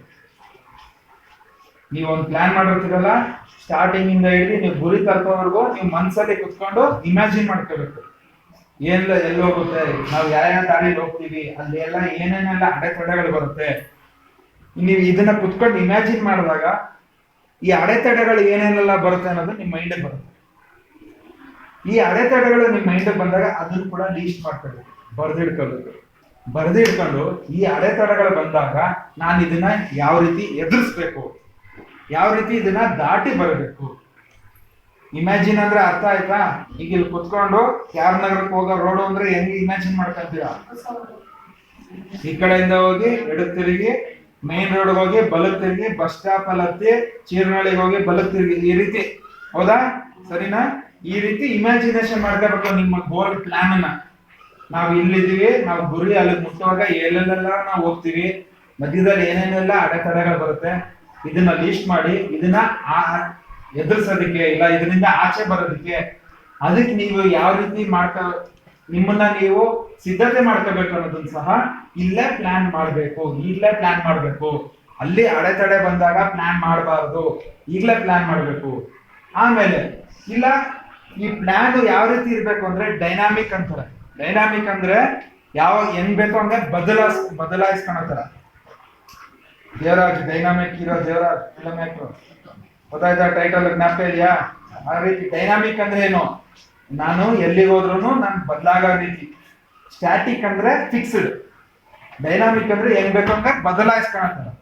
ನಿಮ್ಮ ಪ್ಲಾನು ಆವತ್ತಿನ ದಿನಕ್ಕೆ ಹೆಂಗ್ ಬೇಕೋ ಹಂಗೆ ಬದಲಾಯಿಸ್ಕೊಳತ್ತಾರ ಇರ್ಬೇಕು. ಪ್ಲಾನ್ ಬದಲಾಯಿಸ್ಬೇಕ ಹೊರತು ಗುರಿ ಬದಲಾಯಿಸಬಾರ್ದು. ನಾನು ಏನ್ ಹೇಳ್ತಾ ಇದೀನಿ, ಪ್ಲಾನ್ ಬದಲಾಯಿಸ್ಬೇಕು. ಅಡೆತಡೆಯಲ್ಲಿ ಒಂದು ಓವರ್ಕಮ್ ಬರ್ತೀರಾ, ಆಚೆ ತಡಿತೀರಾ. ಒಂದೊಂದು ಅಡೆತಡೆ ಯಾವ ರೀತಿ ಅಂದ್ರೆ ಅದರಿಂದ ಆಚೆ ಬರಕ್ ಆಗದೇ ಇಲ್ಲ. ನೀವು ದಾರಿನೇ ಬದಲಾಯಿಸ್ಬೇಕು. ದಾರಿ ಬದಲಾಯಿಸಿ, ಗುರಿ ಬದಲಾಯಿಸ್ಬೇಕು. ಅರ್ಥ ಆಯ್ತಾ? ಈ ರೀತಿ ಮಾಡ್ಕೊಂಡು ಇದನ್ನೆಲ್ಲ ಅಡೆತಡೆಗಳು ಏನೆಲ್ಲ ಇದೆ, ಇದನ್ನ ಯಾವ ರೀತಿ ಆಚೆ ಬರ್ಬೇಕು ಅಂತ ಎಲ್ಲ ನೋಡ್ಕೊಂಡು ನೀವು ನೆಕ್ಸ್ಟ್ ಹೆಜ್ಜೆ ಇಡೋದಕ್ಕೆ ಸ್ಟಾರ್ಟ್ ಮಾಡ್ಬೇಕು. ಅರ್ಥ ಆಯ್ತಾ? ಹೆಜ್ಜೆ ಇಡೋದಕ್ಕೆ ಸ್ಟಾರ್ಟ್ ಮಾಡ್ಬೇಕು. ಎಲ್ಲ ಬರ್ಕೊಂಬಿಟ್ಟು ಸುಮ್ಮನೆ ಕುತ್ಕೊಂಡ್ಬಿಡೋದಲ್ಲ ಕೈ ಕಟ್ಕೊಂಡು. ಹೆಜ್ಜೆ ಸ್ಟಾರ್ಟ್ ಮಾಡ್ಬೇಕು. ಆ ಗುರಿ ನೀವು ಯಾವ ದಾರಿ ಮಾಡ್ಕೊಂಡಿದ್ದೀರಾ ಆ ದಾರಿಲಿ ಹೋಗೋದಕ್ಕೆ ಶುರು ಮಾಡ್ಬೇಕು. ಆ ದಾರಿಲಿ ಹೋಗೋದಕ್ಕೆ ಶುರು ಮಾಡ್ಬೇಕು. ಹೋಗುವಾಗ ನೀವು ಒಂದು ಇಮ್ಯಾಜಿನೇಷನ್ ಮಾಡಿರ್ತೀರಲ್ಲ, ಈ ದಾರಿಲಿ ಹೋದಾಗ ಈ ರೀತಿ ಎಲ್ಲ ಆಗುತ್ತೆ ಅಂತ, ಅದೆಲ್ಲ ಖಂಡಿತ ಬಂದೇ ಬರುತ್ತೆ. 100% ಬಂದೇ ಬರುತ್ತೆ. ಯಾವ ಅಡೆತಡೆಗಳು ಬರುತ್ತೆ, ನಿಮ್ಮ ಏನು ಕ್ರೋಢೀಕರಿಸ್ಕೊಂಡಿರ್ತಾರೆ ಅವಶ್ಯಕತೆಗಳು, ಅದರದೆಲ್ಲ ನೆಸೆಸಿಟಿ ಬರುತ್ತೆ, ಅದೆಲ್ಲ ಉಪಯೋಗಕ್ಕೆ ಬರುತ್ತೆ. ಅದೇ ಅಡೆತಡೆಗಳು ಬಂದಾಗ ಅದನ್ನ ದಾಟಿ ಬರ್ಬೇಕು, ಇಲ್ಲ ಎದುರಿಸ್ಕೊಂಡು ಮುಂದೆ ಹೋಗಿ ಗುರಿ ಮುಟ್ತೀರ. ಗುರಿ ಮುಟ್ಟಿದಾಗ ಏನಾಗುತ್ತೆ? ಖುಷಿ ಆಗುತ್ತೆ. ಆಮೇಲೆ ಖುಷಿ ಅಷ್ಟೇನಾ? 625 ಬಂದ ತಕ್ಷಣ ಖುಷಿ ಅಷ್ಟೇನಾ? ಆಮೇಲೆ ಸಾಧಿಸ್ತೀನಿ ಅಂತ ಆಗುತ್ತೆ. ಆಮೇಲೆ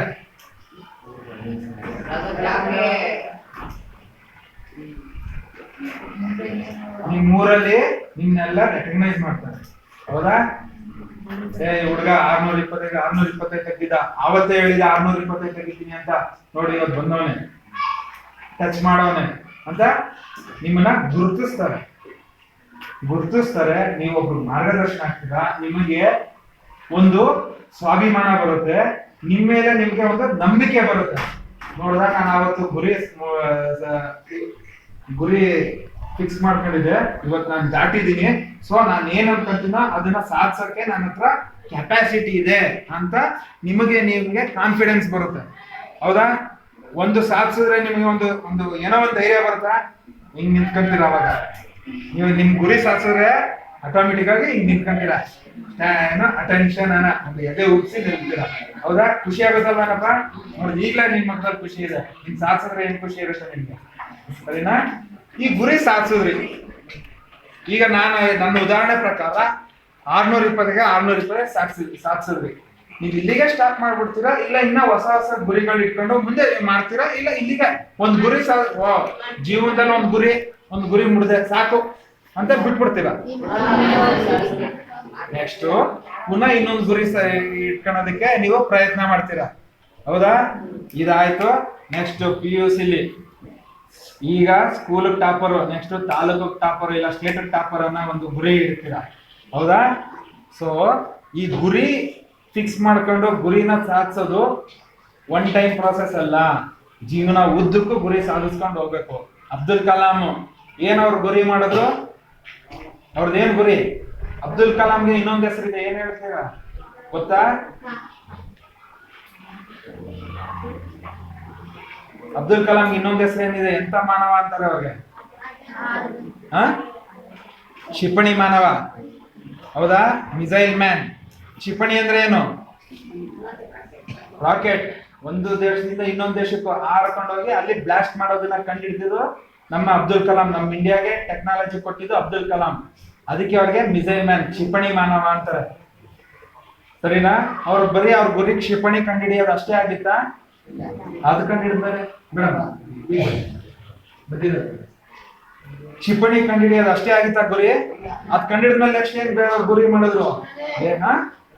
ಅಟೆಂಬ ಮಾಡಿದ್ರು, ರಾಷ್ಟ್ರಪತಿ ಆದ್ರು. ರಾಷ್ಟ್ರಪತಿ ಆದ್ಮೇಲೆ ಅವ್ರು ಸುಮ್ಮನೆ ಕೂತಿದ್ರ? ಇಲ್ಲ. ಈ ತರ ಸ್ಕೂಲ್ಗಳಿಗೆಲ್ಲ ಹೋಗಿ ಈ ತರ ಹುಡುಗರಿಗೆ ಉತ್ತೇಜನ ಪಡೋದು, ಅವ್ರಿಗೆ ಅದು ನೆಕ್ಸ್ಟ್ ಗುರಿ ಆಯ್ತು ರಾಷ್ಟ್ರಪತಿ ಆದ್ಮೇಲೆ. ಸೊ ನಿಮ್ದೊಂದು ಗುರಿ ಸಾಧಿಸಿದ್ಮೇಲೆ ಇನ್ನೊಂದು ಗುರಿ ಇಟ್ಕೊಂಡು ಪುನಃ ನಿಮ್ ಜೀವನಕ್ಕೆ ನೀವು ಒಳ್ಳೆ ಬೆಲೆ ಕೊಡ್ತಾ ಹೋಗ್ಬೇಕು. ಅರ್ಥ ಆಯ್ತಾ? ಇವಾಗ ಅರ್ಥ ಆಯ್ತಾ? ಈಗ ನೀವೆಲ್ಲ ಒಂದು ಗುರಿ ಇಟ್ಕೊಂತೀರಾ, ಯಾವ ರೀತಿ ಗುರಿ ಇಟ್ಕೋಬೇಕು ನಿಮ್ಗೊಂದು ಅರ್ಥ ಇದೆಯಾ? ಗುರಿ ಸಾಧಿಸಿದ್ಮೇಲೆ ಏನ್ ಮಾಡ್ಬೇಕು ಅನ್ನೋದು ನಿಮ್ಗೆ ಗೊತ್ತು. ಹೌದಾ?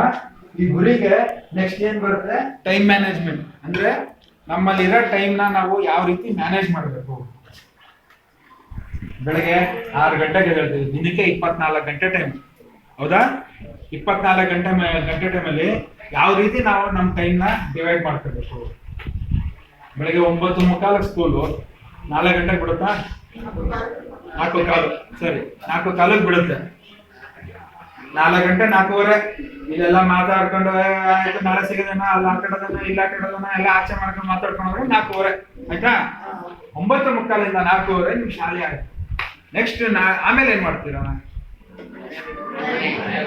ಮನೆ ಹೋಗಿ ಆಟ ಆಡ್ತೀವಿ. ಸ್ವಲ್ಪ ಹೊತ್ತ ಆಟ ಆಡ್ತೀರ ನೀವು ಆಟ ಆಡಲ್ಲ? ಅದಕ್ಕೆಲ್ಲ ಅಣಗಿಸ್ಬಾರ್ದು.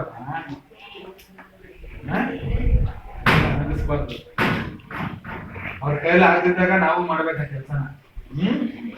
ಗೊತ್ತಾಯ್ತಾ? ಪಾತ್ರೆ ತೊಳೆ ಬರೀ ಹೆಣ್ಮಕ್ಳು ಕೆಲಸ ಮಾತ್ರ ಅಲ್ಲ, ಮೊದಲ ನಿಮ್ ಕೈ ಮಾಡಿಸ್ತಾರ.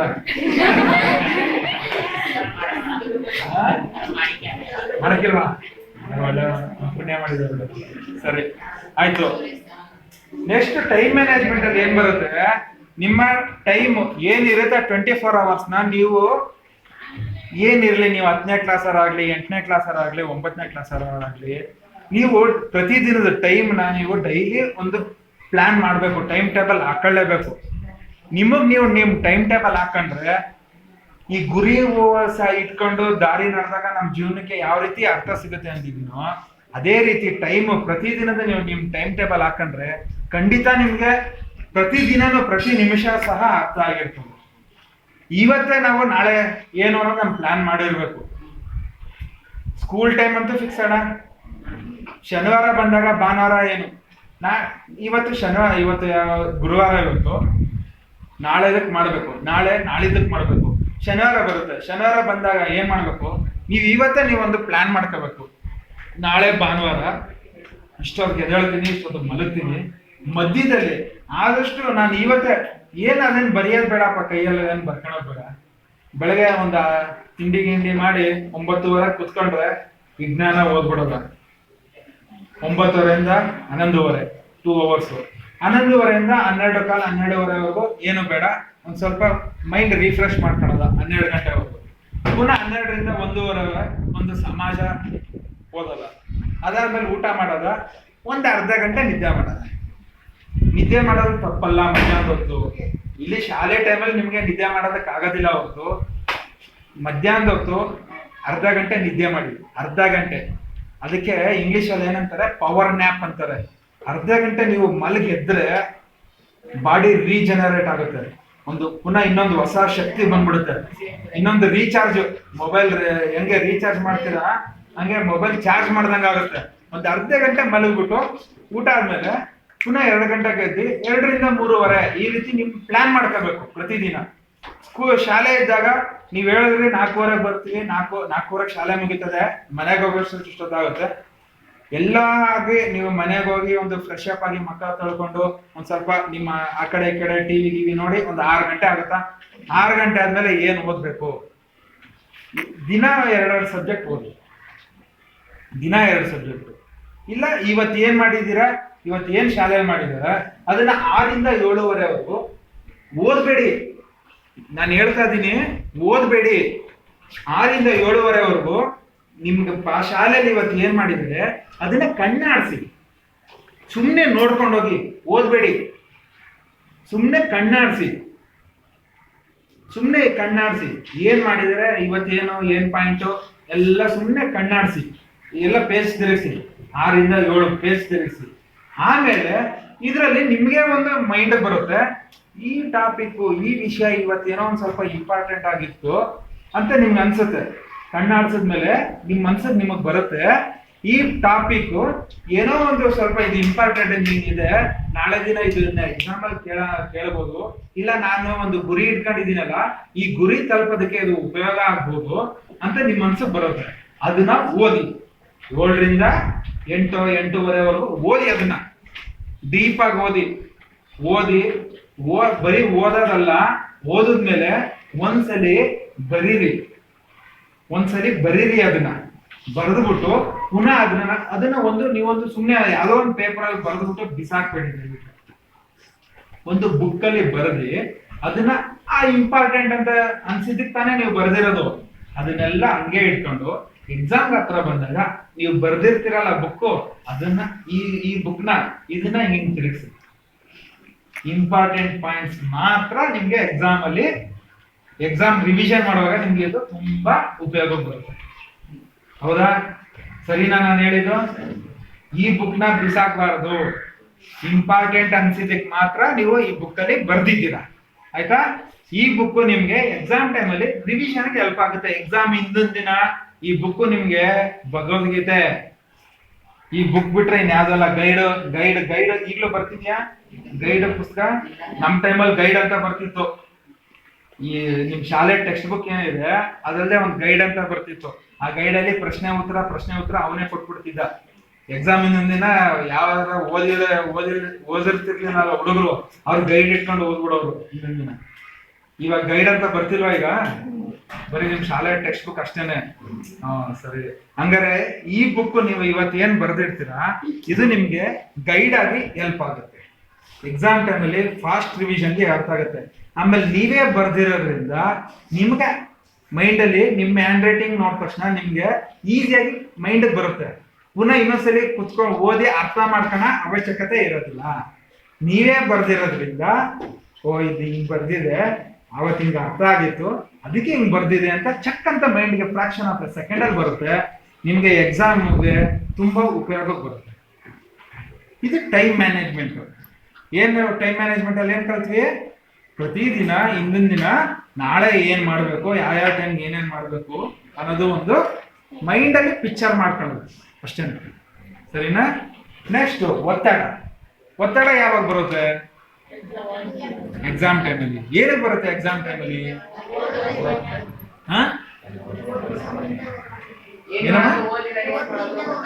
ಮೊದ್ಲಿಂದ ಓದಿಲ್ಲ, ಆಮೇಲೆ ಓದಿರೋರ್ಗೂ ಒತ್ತಡ ಬರುತ್ತಾ? ಫಸ್ಟ್ ಇಂದ ಓದಿರೋರ್ಗೂ ಒತ್ತಡ ಬರುತ್ತಾ? ಬರುತ್ತೆ ಅನ್ನೋರು ಯಾರು? ಕೈ ಎತ್ತಿ. ಆಮೇಲೆ ಇಬ್ರೇನಾ? ಕರೆಕ್ಟ್, ಇವ್ರು ಹೇಳಿದ್ದು. ಓದಿಲ್ಲ ಅಂದಿದ್ದಕ್ಕೆ ಮಾತ್ರ ಒತ್ತಡ ಬರುತ್ತೆ ಅನ್ನೋದು ತಪ್ಪು. ಓದಿದ್ರೂ ಒತ್ತಡ ಬರುತ್ತೆ, ಓದಿದ್ರೂ ಒತ್ತಡ ಬರುತ್ತೆ ಅಂದಲ್ಲಮ್ಮ. ಏನಕ್ಕಮ್ಮ ಓದಿದ್ರೂ ಒತ್ತಡ ಏನಕ್ಕೆ ಬರುತ್ತೆ ಹೇಳಮ್ಮ? ಹೇಳಮ್ಮ, ಪರವಾಗಿಲ್ಲ. ನಿನ್ನ ಉತ್ತರ ನೀನ್ ಹೇಳೋದಕ್ಕೆ ನಾನು ಎಕ್ಸ್ಪ್ಲನೇಷನ್ ಕೊಡ್ತೀನಿ. ನೀನ್ ಕರೆಕ್ಟ್ ಆಗಿ ಹೇಳಿದೀಯಾ, ಏನಕ್ಕೆ ಒತ್ತಡ ಬರುತ್ತೆ? ಆ ರೀತಿ. ಸರಿ, ಆಮೇಲೆ ನೀನ್ ಹೇಳಪ್ಪ. ಮರ್ತೋಗಿರ್ತದೆ. ಓಕೆ, ಆಮೇಲೆ ಇಬ್ರೇ ಅಲ್ವಾ? ಇನ್ನ ಭಯ ಆಗ್ತದೆ. ಸರಿ, ಓಕೆ, 3 ಕುತ್ಕೊಳ್ಳೋಣ. ಈ ಒತ್ತಡ ಅಂದ್ರೆ ಏನು? ಒತ್ತಡ ಏನಕ್ಕೆ ಬರುತ್ತೆ? ಇದ್ರ ಬಗ್ಗೆ ಸ್ವಲ್ಪ ಒಂದು 5-10 ನಿಮಿಷ ನಾವು ಯೋಚನೆ ಮಾತಾಡೋಣ. ಓಕೆನಾ? ಒತ್ತಡ ಬರೋದಕ್ಕೆ 5-6 ಕಾರಣಗಳಿದೆ. ಒಂದು ನಮ್ಮ ಸಿಲೆಬಸ್. ಸಿಲೆಬಸ್ ಅಂದ್ರೆ ಪಠ್ಯಕ್ರಮಗಳು ಅಲ್ವಾ? ಪಠ್ಯಕ್ರಮಗಳು, ಇಷ್ಟು ಚಾಪ್ಟರ್ಸ್, ಇಷ್ಟು ಸಬ್ಜೆಕ್ಟ್ಸ್, ಇಷ್ಟು. ಕೆಲವು ಹುಡುಗರಿಗೆ ಇದು ಏನಾಗುತ್ತೆ, ಏನಪ್ಪ ಒಂದು ವರ್ಷಕ್ಕೆ ಇಷ್ಟೊಂದು ಕೊಟ್ಟವ್ರೆ ಪಾಠಗಳು, ಇದೆಲ್ಲ ಓದಕ್ಕಾಗತ್ತಾ, ಇಷ್ಟು ನಾನು ಓದ್ತೀನ ಅಂತ ಈ ಸಿಲೆಬಸ್ ನೋಡಿದ ತಕ್ಷಣ ಭಯ ಪಡಕ್ ಸ್ಟಾರ್ಟ್ ಮಾಡ್ಬಿಡ್ತಾರೆ. ಒಂದು ಸಿಲೆಬಸ್. ಎರಡನೇದು ಓದಿಲ್ದೇ ಇರೋದು. ಆವತ್ತಿಂದ ಓದಿಲ್ದೇ ಇರೋದು. ಎಲ್ಲರೂ ಫಸ್ಟ್ ಜಾಸ್ತಿ ಉತ್ತರ ಬಂದಿದ್ದು ಅದೇನೆ, ಓದಿರೋದಿಲ್ಲ ಎಕ್ಸಾಮ್ ಹತ್ರ ಬಂದಾಗ ಅಂತ. ಆಮೇಲೆ ಎರಡನೇದು. ಮೂರನೇದು, ಇವ್ರು ಹೇಳ್ದಂಗೆ ಅದ್ ನಾನು ಓದಿರೋದು ಅದೇ ಬರುತ್ತೋ ಬೇರೆದ್ ಬರುತ್ತೋ. ಇನ್ನೊಂದು, ನಾವು ಓದಿರೋದು ಸರಿ ಇದೆಯೋ ಸರಿ ಇಲ್ವೋ. ಆಮೇಲೆ ನೀನೇನು ಹೇಳಿದ್ದು? ಮರ್ತೋಗ್ಬಿಡುತ್ತೆ. ಓಕೆ, ಇದೆಲ್ಲ ಒತ್ತಡಗಳು. ಈ ಒತ್ತಡಗಳು ಏನಕ್ಕೆ ಬರುತ್ತೆ? ನಮ್ಮಲ್ಲಿ ನಮ್ಗೆ ಕಾನ್ಫಿಡೆನ್ಸ್ ಇಲ್ಲ, ಅದಕ್ಕೋಸ್ಕರ ನಾವು ಮರಿತಾ ಇದ್ದೀವಿ. ಓದಿರೋದನ್ನ ನಾವು ಮರಿತೀವಿ. ಡಿಸ್ಟ್ರಾಕ್ಷನ್ ಅಂತಾರೆ, ಅಂದ್ರೆ ಯಾರು ಏನೋ ಹೇಳ್ತಾರೆ, ಅದ್ ಬರುತ್ತೆ ಇದ್ ಬರುತ್ತೆ, ಅದಕ್ಕೋಸ್ಕರ ನಮ್ಗೆ ಓದಿದ್ರು ಎದುರಿಗೆ ಆಗುತ್ತೆ, ಇದೇ ಬರುತ್ತಾ ಅದೇ ಬರುತ್ತೆ ಬೇರೆದ್ ಬರುತ್ತಾ ಅಂತ. ಅಮ್ಮ, ಏನೇ ಬಂದ್ರು ನಿಮ್ ಪುಸ್ತಕದಿಂದನೇ ಕ್ವಶನ್ ತೆಗಿಯೋದು. ಸಬ್ಜೆಕ್ಟ್ ಚೆನ್ನಾಗಿ ಅರ್ಥ ಮಾಡ್ಕೊಂಡಿದ್ರೆ ಕ್ವಶನ್ ಹಿಂಗಾರ ತಿರುಗಿಸ್ಲಿ ಉತ್ತರ ಅಂತೂ ಸೇಮ್. ಪ್ರಶ್ನೆ ಹೆಂಗಾರ ತಿರುಗಿಸ್ಕೊಡ್ಲಿ, ಪ್ರಶ್ನೆಯಲ್ಲಿ ಇರೋ ಸಾರಾಂಶ ಅರ್ಥ ಮಾಡ್ಕೊಳ್ಳಿ ಮೊದಲು. ಅವನು ಶಾಲೆಯಿಂದ ಮನೆಗೆ ಬಂದನು ಅಂತ ನಾವು ಹೇಳಿಲ್ಲ, ಮನೆಯಿಂದ ಶಾಲೆಗೆ ಓದನು ಅಂತನಾದ್ರೂ ಆಗ್ಲಿ, ಸಾರಾಂಶ ಏನು? ಒಂದನೇ. ಫಸ್ಟ್ ಏನ್ ಹೇಳ್ತಾನೆ? ಶಾಲೆಯಿಂದ ಮನೆಗೆ ಬಂದನು. ತಿರುಗಿಸಿ ಹೇಳಿದ್ರೆ ಮನೆಯಿಂದ ಶಾಲೆಗೆ ಹೋದನು, ಎರಡು ಒಂದೇ ತಾನೆ. ಅವನು ಏನಾರ ತಿರುಗಿಸ್ಲಿ, ಅದ್ರಲ್ಲಿರೋ ಅರ್ಥ ಏನು ಅನ್ನೋದು ಅರ್ಥ ಮಾಡ್ತಾರೆ. ಆವಾಗ ನಮ್ಗೆ ಎಕ್ಸಾಮ್ದು ಪ್ರೆಷರ್, ಇವ್ರು ಹೇಳಿದ್ರಲ್ಲ, ಏನ್ ಬೇರೆ ಕೊಡ್ತಾನೆ, ಏನ್ ನಾವು ಓದಿದೆ ಕೊಡ್ತಾನೋ ಬೇರೆ ಕೊಡ್ತಾನೋ ಅನ್ನೋ ಹೆದರಿಕೆ, ಈ ಒತ್ತಡದಿಂದ ಆಚೆ ಬರ್ತದೆ. ಇದನ್ನ ಎದುರಿಸೋದ ಟೆಕ್ನಿಕ್ ನಾನು ಹೇಳ್ಕೊಟ್ಟಿದ್ದು. ಪ್ರಶ್ನೆ ಓದಿ, ಪ್ರಶ್ನೆಯಲ್ಲಿರೋ ಸಾರಾಂಶ ಅರ್ಥ ಮಾಡ್ಕೊಳ್ಳಿ. ಮೈನ್ ಇವನು ಏನ್ ಕೇಳ್ತಿದ್ದಾನೆ, ಏನಾರ ಕತೆ ಪುರಾಣ ಹೇಳಿ. ನಿಮ್ಗೆ ಇವಾಗೆಲ್ಲ ನಿಮ್ಗೆ ಗೊತ್ತಾಗಲ್ಲ, ಇನ್ನ ನೆಕ್ಸ್ಟ್ ಮುಂದೆ ಡಿಗ್ರಿಗೆಲ್ಲ ಹೋದಾಗ ಪ್ರಾಕ್ಟಿಕಲ್ ಕ್ವಶನ್ಸ್ ಅಂತಾರೆ. ಇವಾಗ ಏನ್ ಹೇಳ್ತಾನೆ, ಈಗ ಡೈರೆಕ್ಟ್ ಕ್ವಶನ್ಸ್, ಇಂಥ ಕ್ವಶನ್ ಓದ ತಕ್ಷಣ ನಿಮ್ಗೆ ಗೊತ್ತಾಗ್ಬಿಡುತ್ತೆ, ಇಂಥ ಪಾಠದಲ್ಲಿ ಇಂಥ ಚಾಪ್ಟರ್ ಇಂದಾನೆ ಕೊಟ್ಟವನೆ ಅಂತ. ನೆಕ್ಸ್ಟ್ ನೀವು ಮುಂದೆ ಹೋದಾಗ ಪ್ರಾಕ್ಟಿಕಲ್ ಕ್ವಶನ್ ಕೇಳ್ತಾನೆ. ಅಂದ್ರೆ ಈಗ ನೀನು ಒಬ್ಬ ಲಾಯರು, ನಿನ್ನ ಹತ್ರ ಕ್ಲೈಂಟ್ ಹಿಂಗ್ ಬರ್ತಾನೆ, ಒಬ್ಬ ಕಕ್ಷಿದಾರ ನಿನ್ನ ಹತ್ರ ಬರ್ತಾನೆ, ಅವ್ನು ಈ ರೀತಿ ಅವ್ನ ಕಷ್ಟ ಹೇಳ್ಕೊಳ್ತಾನೆ, ನೀನು ಲಾಯರ್ ಆಗಿ ನೀನೇನು ಅವನಿಗೆ ಸಜೆಷನ್ ಕೊಡ್ತೀಯಾ ಅಂತ ಈ ರೀತಿ ಕ್ವಶನ್ಸ್ ಇರುತ್ತೆ. ಇವಾಗೇನು ನಿಮ್ಗೆ ವಿಜ್ಞಾನದಲ್ಲಿ ಇಂಥದ್ದು ಯಾವುದು ನಿಮ್ಮ ಏನು ಹೇಳ್ತಾರೆ, ಸೈನ್ಸ್ ಅಲ್ಲಿ ಕೆಮಿಸ್ಟ್ರಿನೋ ಇಲ್ಲ ಫಿಸಿಕ್ಸ್ ಏನಾದ್ರು ಇರುತ್ತಲ್ಲ, ಅರ್ಥಶಾಸ್ತ್ರ, ಭೌತಶಾಸ್ತ್ರ, ರಾಸಾಯನಿಕ ಶಾಸ್ತ್ರ, ಅದ್ರಲ್ಲಿ ಇಂಥದ್ದನ್ನ ಎಕ್ಸ್ಪ್ಲೇನ್ ಮಾಡಿ ಅಂತ ಹೇಳ್ಬಿಡ್ತಾನೆ. ನಿಮ್ಗೆ ಕ್ವಶನ್ ಆದ ತಕ್ಷಣ ಗೊತ್ತಾಗ್ಬಿಡುತ್ತೆ ಇದು ಈ ಚಾಪ್ಟರ್ದು ಅಂತ. ಮುಂದೆ ನಿಮ್ಗೆ ನೆಕ್ಸ್ಟ್ ಡಿಗ್ರಿಲೆಲ್ಲ ಹೋದಾಗ ಈ ರೀತಿ ಅವನು, ನೀವು ಕ್ವಶನ್ ಓದಿದ್ರೆ ಯಾವ ಪಾಠ ಅನ್ನೋದೇ ಗೊತ್ತಾಗಲ್ಲ. ಈ ಕ್ವಶನಿಗೆ ನಾನು ಹೇಳಿದ್ನಲ್ಲ, ನೀವೊಬ್ಬ ಲಾಯರು, ನಿಮ್ಮ ಹತ್ರ ಕಕ್ಷಿದಾರ ಹಿಂಗ್ ಬರ್ತಾನೆ, ಅವ್ನು ಹಿಂಗ್ ಹೇಳ್ತಾನೆ ಅಂದಾಗ ನೀವು ಆ ಕ್ವಶನ್ ಅನ್ನ ಅರ್ಥ ಮಾಡ್ಕೊಂಡು ಇದು ಯಾವ ಪಾಠದ್ದು ಅಂತ ಸೆಲೆಕ್ಟ್ ಮಾಡಿ ನೀವು ಅಷ್ಟನ್ನು ಕ್ರೋಢೀಕರಿಸಿ ಉತ್ತರ ಬರೀಬೇಕು. ಇದನ್ನ ಏನ್ ಹೇಳ್ತಾರೆ, ಈಗ ನಾನು ಇವ್ರ ಉತ್ತರಕ್ಕೆ ನಾನು ಎಷ್ಟು ಹೇಳಿದ್ದು. ಆಮೇಲೆ ನಾವು ಓದಿರೋದು ಮರ್ತೋಗುತ್ತೆ. ಏನಕ್ಕೆ ಮರಿತೀರಾ? ಅದೇ ನಿಮ್ಗೆ ಒತ್ತಡ. ನಾನು ಹೇಳಿದ್ನಲ್ಲ, ಬುಕ್ ಬರೀರಿ, ಇಂಪಾರ್ಟೆಂಟ್ ಬರೀರಿ ಅಂತ. ಅದನ್ನ ನೀವು ಬರೆದ ಮೇಲೆ ನಾಳೆ ಪುನಃ ಕುತ್ಕೊಂತೀರಲ್ಲ, ನಾಳೆ ಅದನ್ನ ಓದ್ಬೇಡಿ, ಒಂದ್ಸಲಿ ನೋಡಿ. ಅದಕ್ಕೆ ಏನ್ ಹೇಳ್ತಾರೆ ಅಂದ್ರೆ, out off site is out of mind. ಅಂದ್ರೆ ಈಗ ನಾನು ಆಗ್ಲಿಂದ ನಿನ್ನ ನೋಡ್ತಾ ಇದ್ದೀನಿ, ನಿನ್ ಪಿಕ್ಚರ್ ನನ್ನ ಮನ್ಸಲ್ಲಿ ಐತೆ. ನೀನು ಇನ್ನೊಂದು ಅರ್ಧ ಗಂಟೆ 1 hour ಆದ್ರೂ ನಾನು ಅವನನ್ನ ಗುರ್ತಿಡಿತೀನಿ. 6 ತಿಂಗಳಾದ್ಮೇಲೆ ನಾನು ಅವನನ್ನ ಗುರ್ತಿಡಿಯೋದಿಲ್ಲ. ಏನಕ್ಕೆ ಅಂದ್ರೆ ನಾನು ಅವನ್ನ ನೋಡೋದು ಬಿಟ್ಬಿಟ್ಟೆ. ನನ್ನ ಮೈಂಡಿಂದ ಅವನ ಪಿಕ್ಚರ್ ಹೋಗ್ಬಿಡ್ತು. ಸೊ ಅದಕ್ಕೆ ನಾನು ಅವ್ನು ನೋಡಿದ ತಕ್ಷಣ ನನಗೆ ಅವ್ನು ಗುರ್ತು ಸಿಗ್ತಾ ಇಲ್ಲ. ಅದಕ್ಕೆ ಡೈಲಿ ನೀವು ಬರ್ದಿರೋದನ್ನ ಓದ್ಬೇಡಿ. ಇವತ್ತು ಕುತ್ಕೊಂಡಾಗ ನೆನ್ನೆ ಮೊನ್ನೆ ಬರ್ದಿರ್ತಿರಲ್ಲ, ಸುಮ್ಮನೆ ಒಂದ್ಸಲಿ ನೋಡಿ. ಪದಗಳ ಮೇಲ್ಮೇಲೆ ನೋಡಿ, ಮೇಲ್ಮೇಲೆ ನೋಡ್ಕೊಂಡು ಹೋಗಿ. ಓದ್ಬೇಡಿ. ದಿನ ನೀವು ನೋಡ್ತಾ ಇದ್ರೆ ಏನಾಗುತ್ತೆ, ನಿಮ್ಮ ಮೈಂಡಲ್ಲಿ ಅಲ್ಲೇ ಉಳಿದಿರುತ್ತೆ. ಇನ್ನೊಂದು ವರ್ಷ ಬಿಟ್ಟು ಕೇಳಿದ್ರು ಚೆಕ್ ಅಂತ ಹೇಳ್ತೀರ, ಮರೆಯೋದಿಲ್ಲ. ಆಯ್ತಾ? ಆಮೇಲೆ ಒತ್ತಡಗಳು ಇನ್ನೊಂದು ಏನಕ್ಕೆ ಬರುತ್ತೆ ಅಂದ್ರೆ, ಮಂತ್ಲಿ ಎಕ್ಸಾಮು, ಪ್ರತಿ ತಿಂಗಳು ಟೆಸ್ಟು, ಇಲ್ಲ 6 ತಿಂಗಳಿಗೆ ಒಂದು ಟೆಸ್ಟು. ಕೆಲವು ಕಡೆ ಇರ್ತಾರೆ, ಇಲ್ಲಿ ನಿಮ್ ಗೌರ್ಮೆಂಟ್ ಸ್ಕೂಲ್ ಇಲ್ಲ ಪ್ರೈವೇಟ್ ಸ್ಕೂಲ್ಗೆಲ್ಲ ಹೋದ್ರೆ ವಾರ ಟೆಸ್ಟ್ ಮಾಡ್ತಾರೆ. ಇರುತ್ತಾ? ಇದೆಯಾ? ಡೈಲಿ ಟೆಸ್ಟಾ? ಓ ಸರಿ. ನಾನು ಯಾವ ಟ್ರೈನಿಂಗ್ ತಗೊಂಡಿದ್ದೇನೆ, ನೀವು ಅದೇ ರೀತಿ ಟ್ರೈನಿಂಗ್ ತಗೊಂತಾ ಇದ್ದೀರಾ. ಈಗ ಡೈಲಿ ಟೆಸ್ಟ್ ಅಂದ್ರಲ್ಲ, ಈ ಟೆಸ್ಟ್ನ ನೀವು ಯಾವ ರೀತಿ ಫೇಸ್ ಮಾಡ್ತೀರಾ? ದಿನ ಏನೋ ಒಳ್ಳೆ ಟೆಸ್ಟ್ ಕೊಡ್ತಾ ಇದ್ದಾರೆ ದಿನ ಅಂತ ತಗೊಂತೀರಾ? ಇಲ್ಲ, ದಿನ ಟೆಸ್ಟ್ ಕೊಡ್ತಿದ್ದಾರೆ, ಇದು ಇವತ್ತು ನಾನು ಏನ್ ಕಲಿತೆ ಅನ್ನೋದಕ್ಕೆ ಚೆಕ್ ಮಾಡ್ಕೊಳೋದಕ್ಕೆ ಸದ್ಯ ಒಂದು ಒಳ್ಳೇದಾಯ್ತು ಅಂತ ತಗೊಂತೀರಾ ಮನ್ಸಿಗೆ? ಜೋಲು ಸುಮ್ಮನೆ ಹೇಳ್ಬೇಡಿ. ದಯವಿಟ್ಟು ಹೇಳ್ತೀನಿ, ನಾನಿವತ್ತು ಒಂದು ನಾನೇನು ಅನ್ನೋದು ಆಮೇಲೆ ಹೇಳ್ತೀನಿ ನೆಕ್ಸ್ಟ್ ಮುಂದೆ ಬಂದಾಗ. ನಾನು 1 ವರ್ಷ ದಿನಕ್ಕೆ ನನಗೆ 3 ಟೆಸ್ಟ್ ಕೊಡ್ತಾ ಇದ್ದಿದ್ದು. ದಿನಕ್ಕೆ 3 ಟೆಸ್ಟ್. ನಿಮ್ಗೆ ಒಂದೇನಾ? ನಾನು ದಿನ 3 ಟೆಸ್ಟ್ ಬರೀತಿದ್ದೆ, 1 ವರ್ಷ ಬರ್ದಿದ್ದೀನಿ ಆ ಥರ.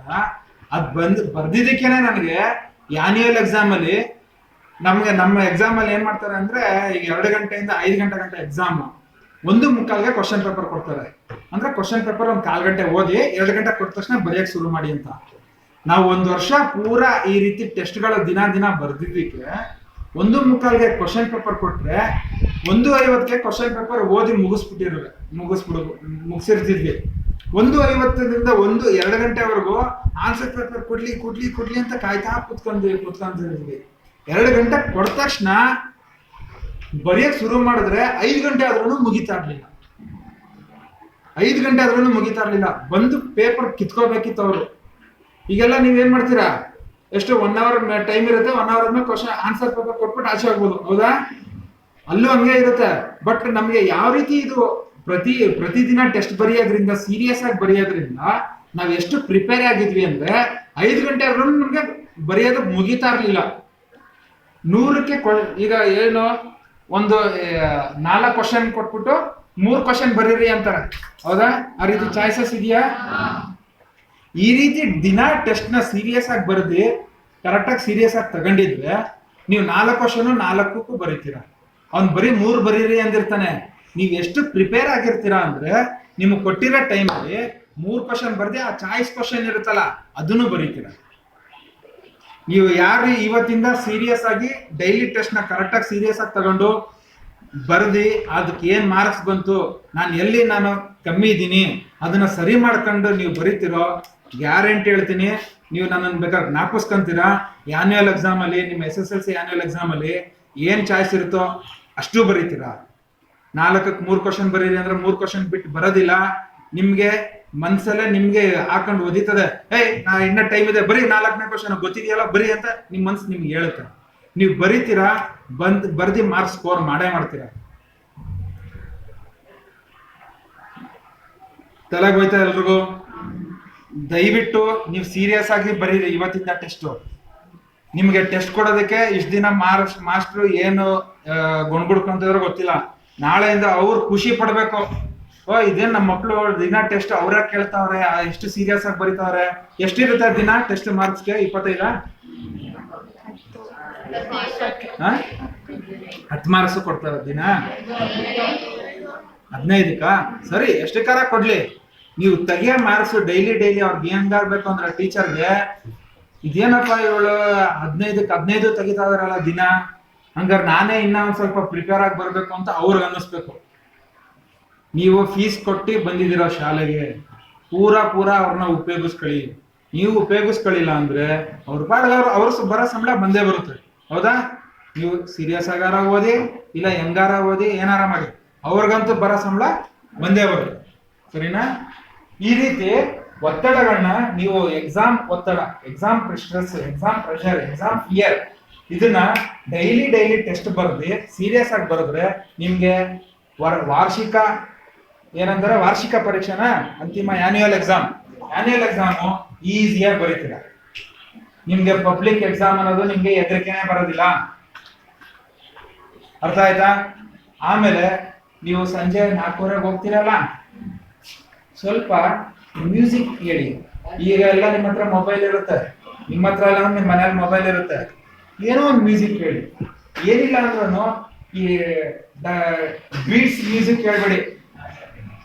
ನಿಮ್ಗೆ ತುಂಬಾ ಮನಸ್ಸಿಗೆ ಸ್ಟ್ರೆಸ್ ಬಂದಾಗ ನೀವು ಯಾವ ರೀತಿ ಮ್ಯೂಸಿಕ್ ಕೇಳಬೇಕಂದ್ರೆ ಕೊಳ್ಳುಳು, ವೀಣೆ, ಸ್ಯಾಕ್ಸೋಫೋನ್, ವಿಂಡ್ ಇನ್ಸ್ಟ್ರೂಮೆಂಟ್ ಅಂತಾರೆ, ಗಾಳಿಲಿ ಓದೋದು ಇಲ್ಲ ತಂತಿಲಿ ಮೀಟ ಅಂತದ್ದು, ಇಂಥ ಇನ್ಸ್ಟ್ರೂಮೆಂಟ್ಸ್ ಮ್ಯೂಸಿಕ್ ಕೇಳಿ. ಡ್ರಮ್ಸು, ರಿದಮ್ ಪ್ಯಾಡ್ಸು ಆ ಮ್ಯೂಸಿಕ್ ಕೇಳಬೇಡಿ. ಅದು ಡ್ರಮ್ಸ್ ಹೊಡೆದಂಗೆ ಇಲ್ಲಿ ಅದು ಅವ್ನು ಹೊಡೆದಂಗೆ ನಮ್ಗೆ ಬೀಟ್ ಜಾಸ್ತಿ ಆಗ್ತಾ ಇರುತ್ತೆ. ಪೀಸ್ ಆಫ್ ಮೈಂಡ್ ಬೇಕು ಅಂದ್ರೆ ಕೊಳ್ಳುಳು ಕೇಳಿ, ಫ್ಲೂಟ್ ಪ್ರವೀಣ್ ಗೋಡ್ಕಿಂಡಿರೋ ಇಲ್ಲ ಕದ್ರಿ ಗೋಪಾಲನಾಥ್ ಸ್ಯಾಕ್ಸೋಫೋನು ನೀವು ಹೊಡೀರಿ. ಇವತ್ತೆಲ್ಲ ನಿಮ್ಗೆಲ್ಲ ಗೂಗಲ್ ಎಲ್ಲ ಗೊತ್ತಲ್ವಾ? ಹೋಗಿ ಹೊಡೀರಿ. Praveen Godkhindi, Kadri Gopalnath saxophone MP3 format ಅಲ್ಲಿ ಇರುತ್ತೆ, ಡೌನ್ಲೋಡ್ ಮಾಡಿ. ಅಂಥದಕ್ಕೆ ನೀವು ಇಂಟರ್ನೆಟ್ ನ ಉಪಯೋಗಿಸಿ. ಯಾವ್ದೋ ಸುಮ್ಮನೆ ಏನೋ ಒಂದು ಪಿಕ್ಚರ್ ನೋಡೋದಕ್ಕೋ ಇಲ್ಲ ಯಾವ್ದೋ ಪಿಕ್ಚರ್ ಟ್ರೈಲರ್ ನೋಡೋದಕ್ಕೋ ವೇಸ್ಟ್ ಮಾಡಬೇಡಿ. ಇಂಟರ್ನೆಟ್ನ ಉಪಯೋಗ ಬರೋ ಅಂಥದಕ್ಕೆ ಇಂಟರ್ನೆಟ್ ಉಪಯೋಗಿಸಿ. ಇದನ್ನೆಲ್ಲ ಮಾಡಿ ಸ್ಟ್ರೆಸ್ ಮ್ಯಾನೇಜ್ಮೆಂಟ್ ಇಂದ ಆಚೆ ಬನ್ನಿ, ಒತ್ತಡಗಳಿಂದ ಆಚೆ ಬನ್ನಿ. ಈಗ ನೆಕ್ಸ್ಟ್ 10ನೇ ತರಗತಿ ನಂತರ ಇದಕ್ಕೆ ಕಾಯ್ತಾ ಇದ್ದೀರಾ? ಇದನ್ನ ಹೋಗ್ಬೋದ ಮುಂದಕ್ಕೆ? ಓಕೆ.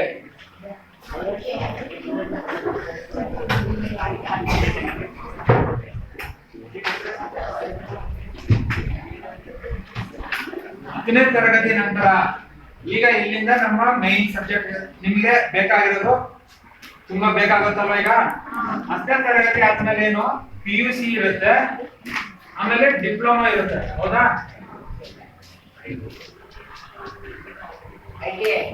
ITI ಇರುತ್ತೆ. ಓಕೆ. ಆಮೇಲೆ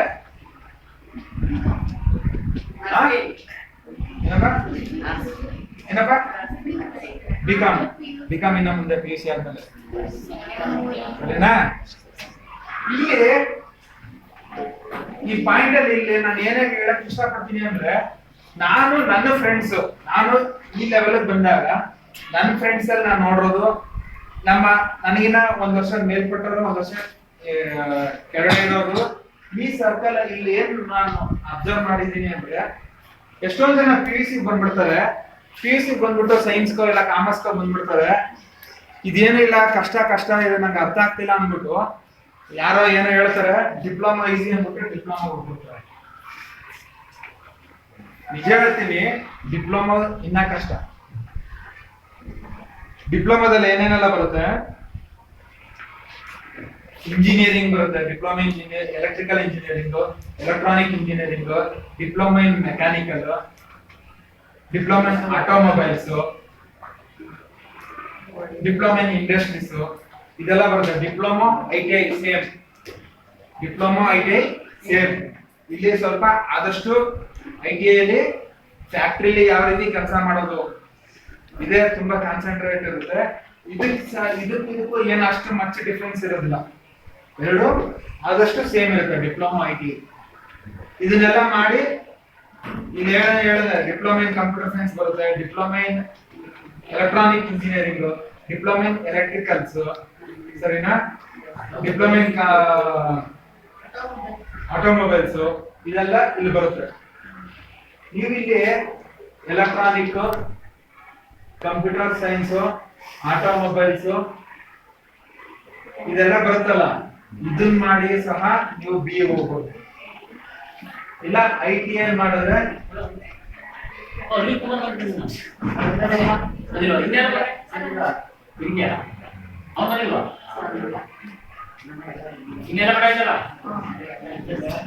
ITI ಮಾಡ್ಕೊಂಡು ಹೋದ್ರೆ ಫ್ಯಾಕ್ಟ್ರಿಲಿ ವರ್ಕರ್ಸ್ ಆಗಿ ಸೇರ್ತೀರ. ಫ್ಯಾಕ್ಟ್ರಿಲಿ ಒಳ್ಳೊಳ್ಳೆ ಫ್ಯಾಕ್ಟ್ರಿ, ಇವತ್ತಿನ ದಿನ ಇಂಡಸ್ಟ್ರಿಯಲೈಸೇಷನ್ ಚೆನ್ನಾಗಿರೋದ್ರಿಂದ ಒಳ್ಳೆ ಕೆಲಸಗಳು ತುಂಬಾ ಚೆನ್ನಾಗಿರುತ್ತೆ.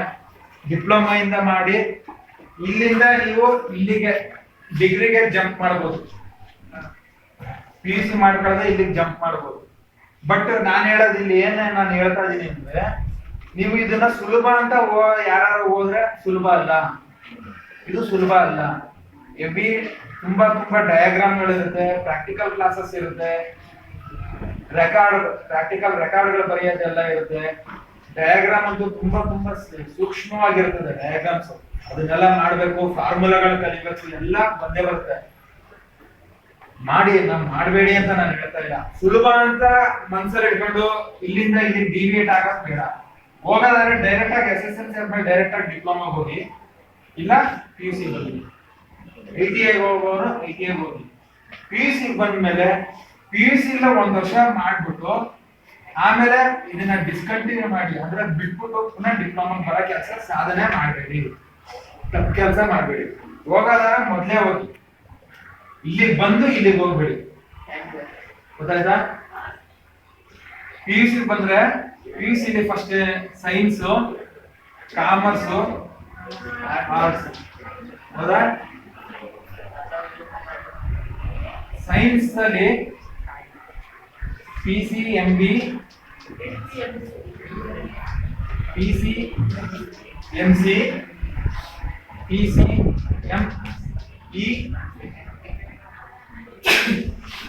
ಇಷ್ಟೆಲ್ಲ ಬರುತ್ತೆ.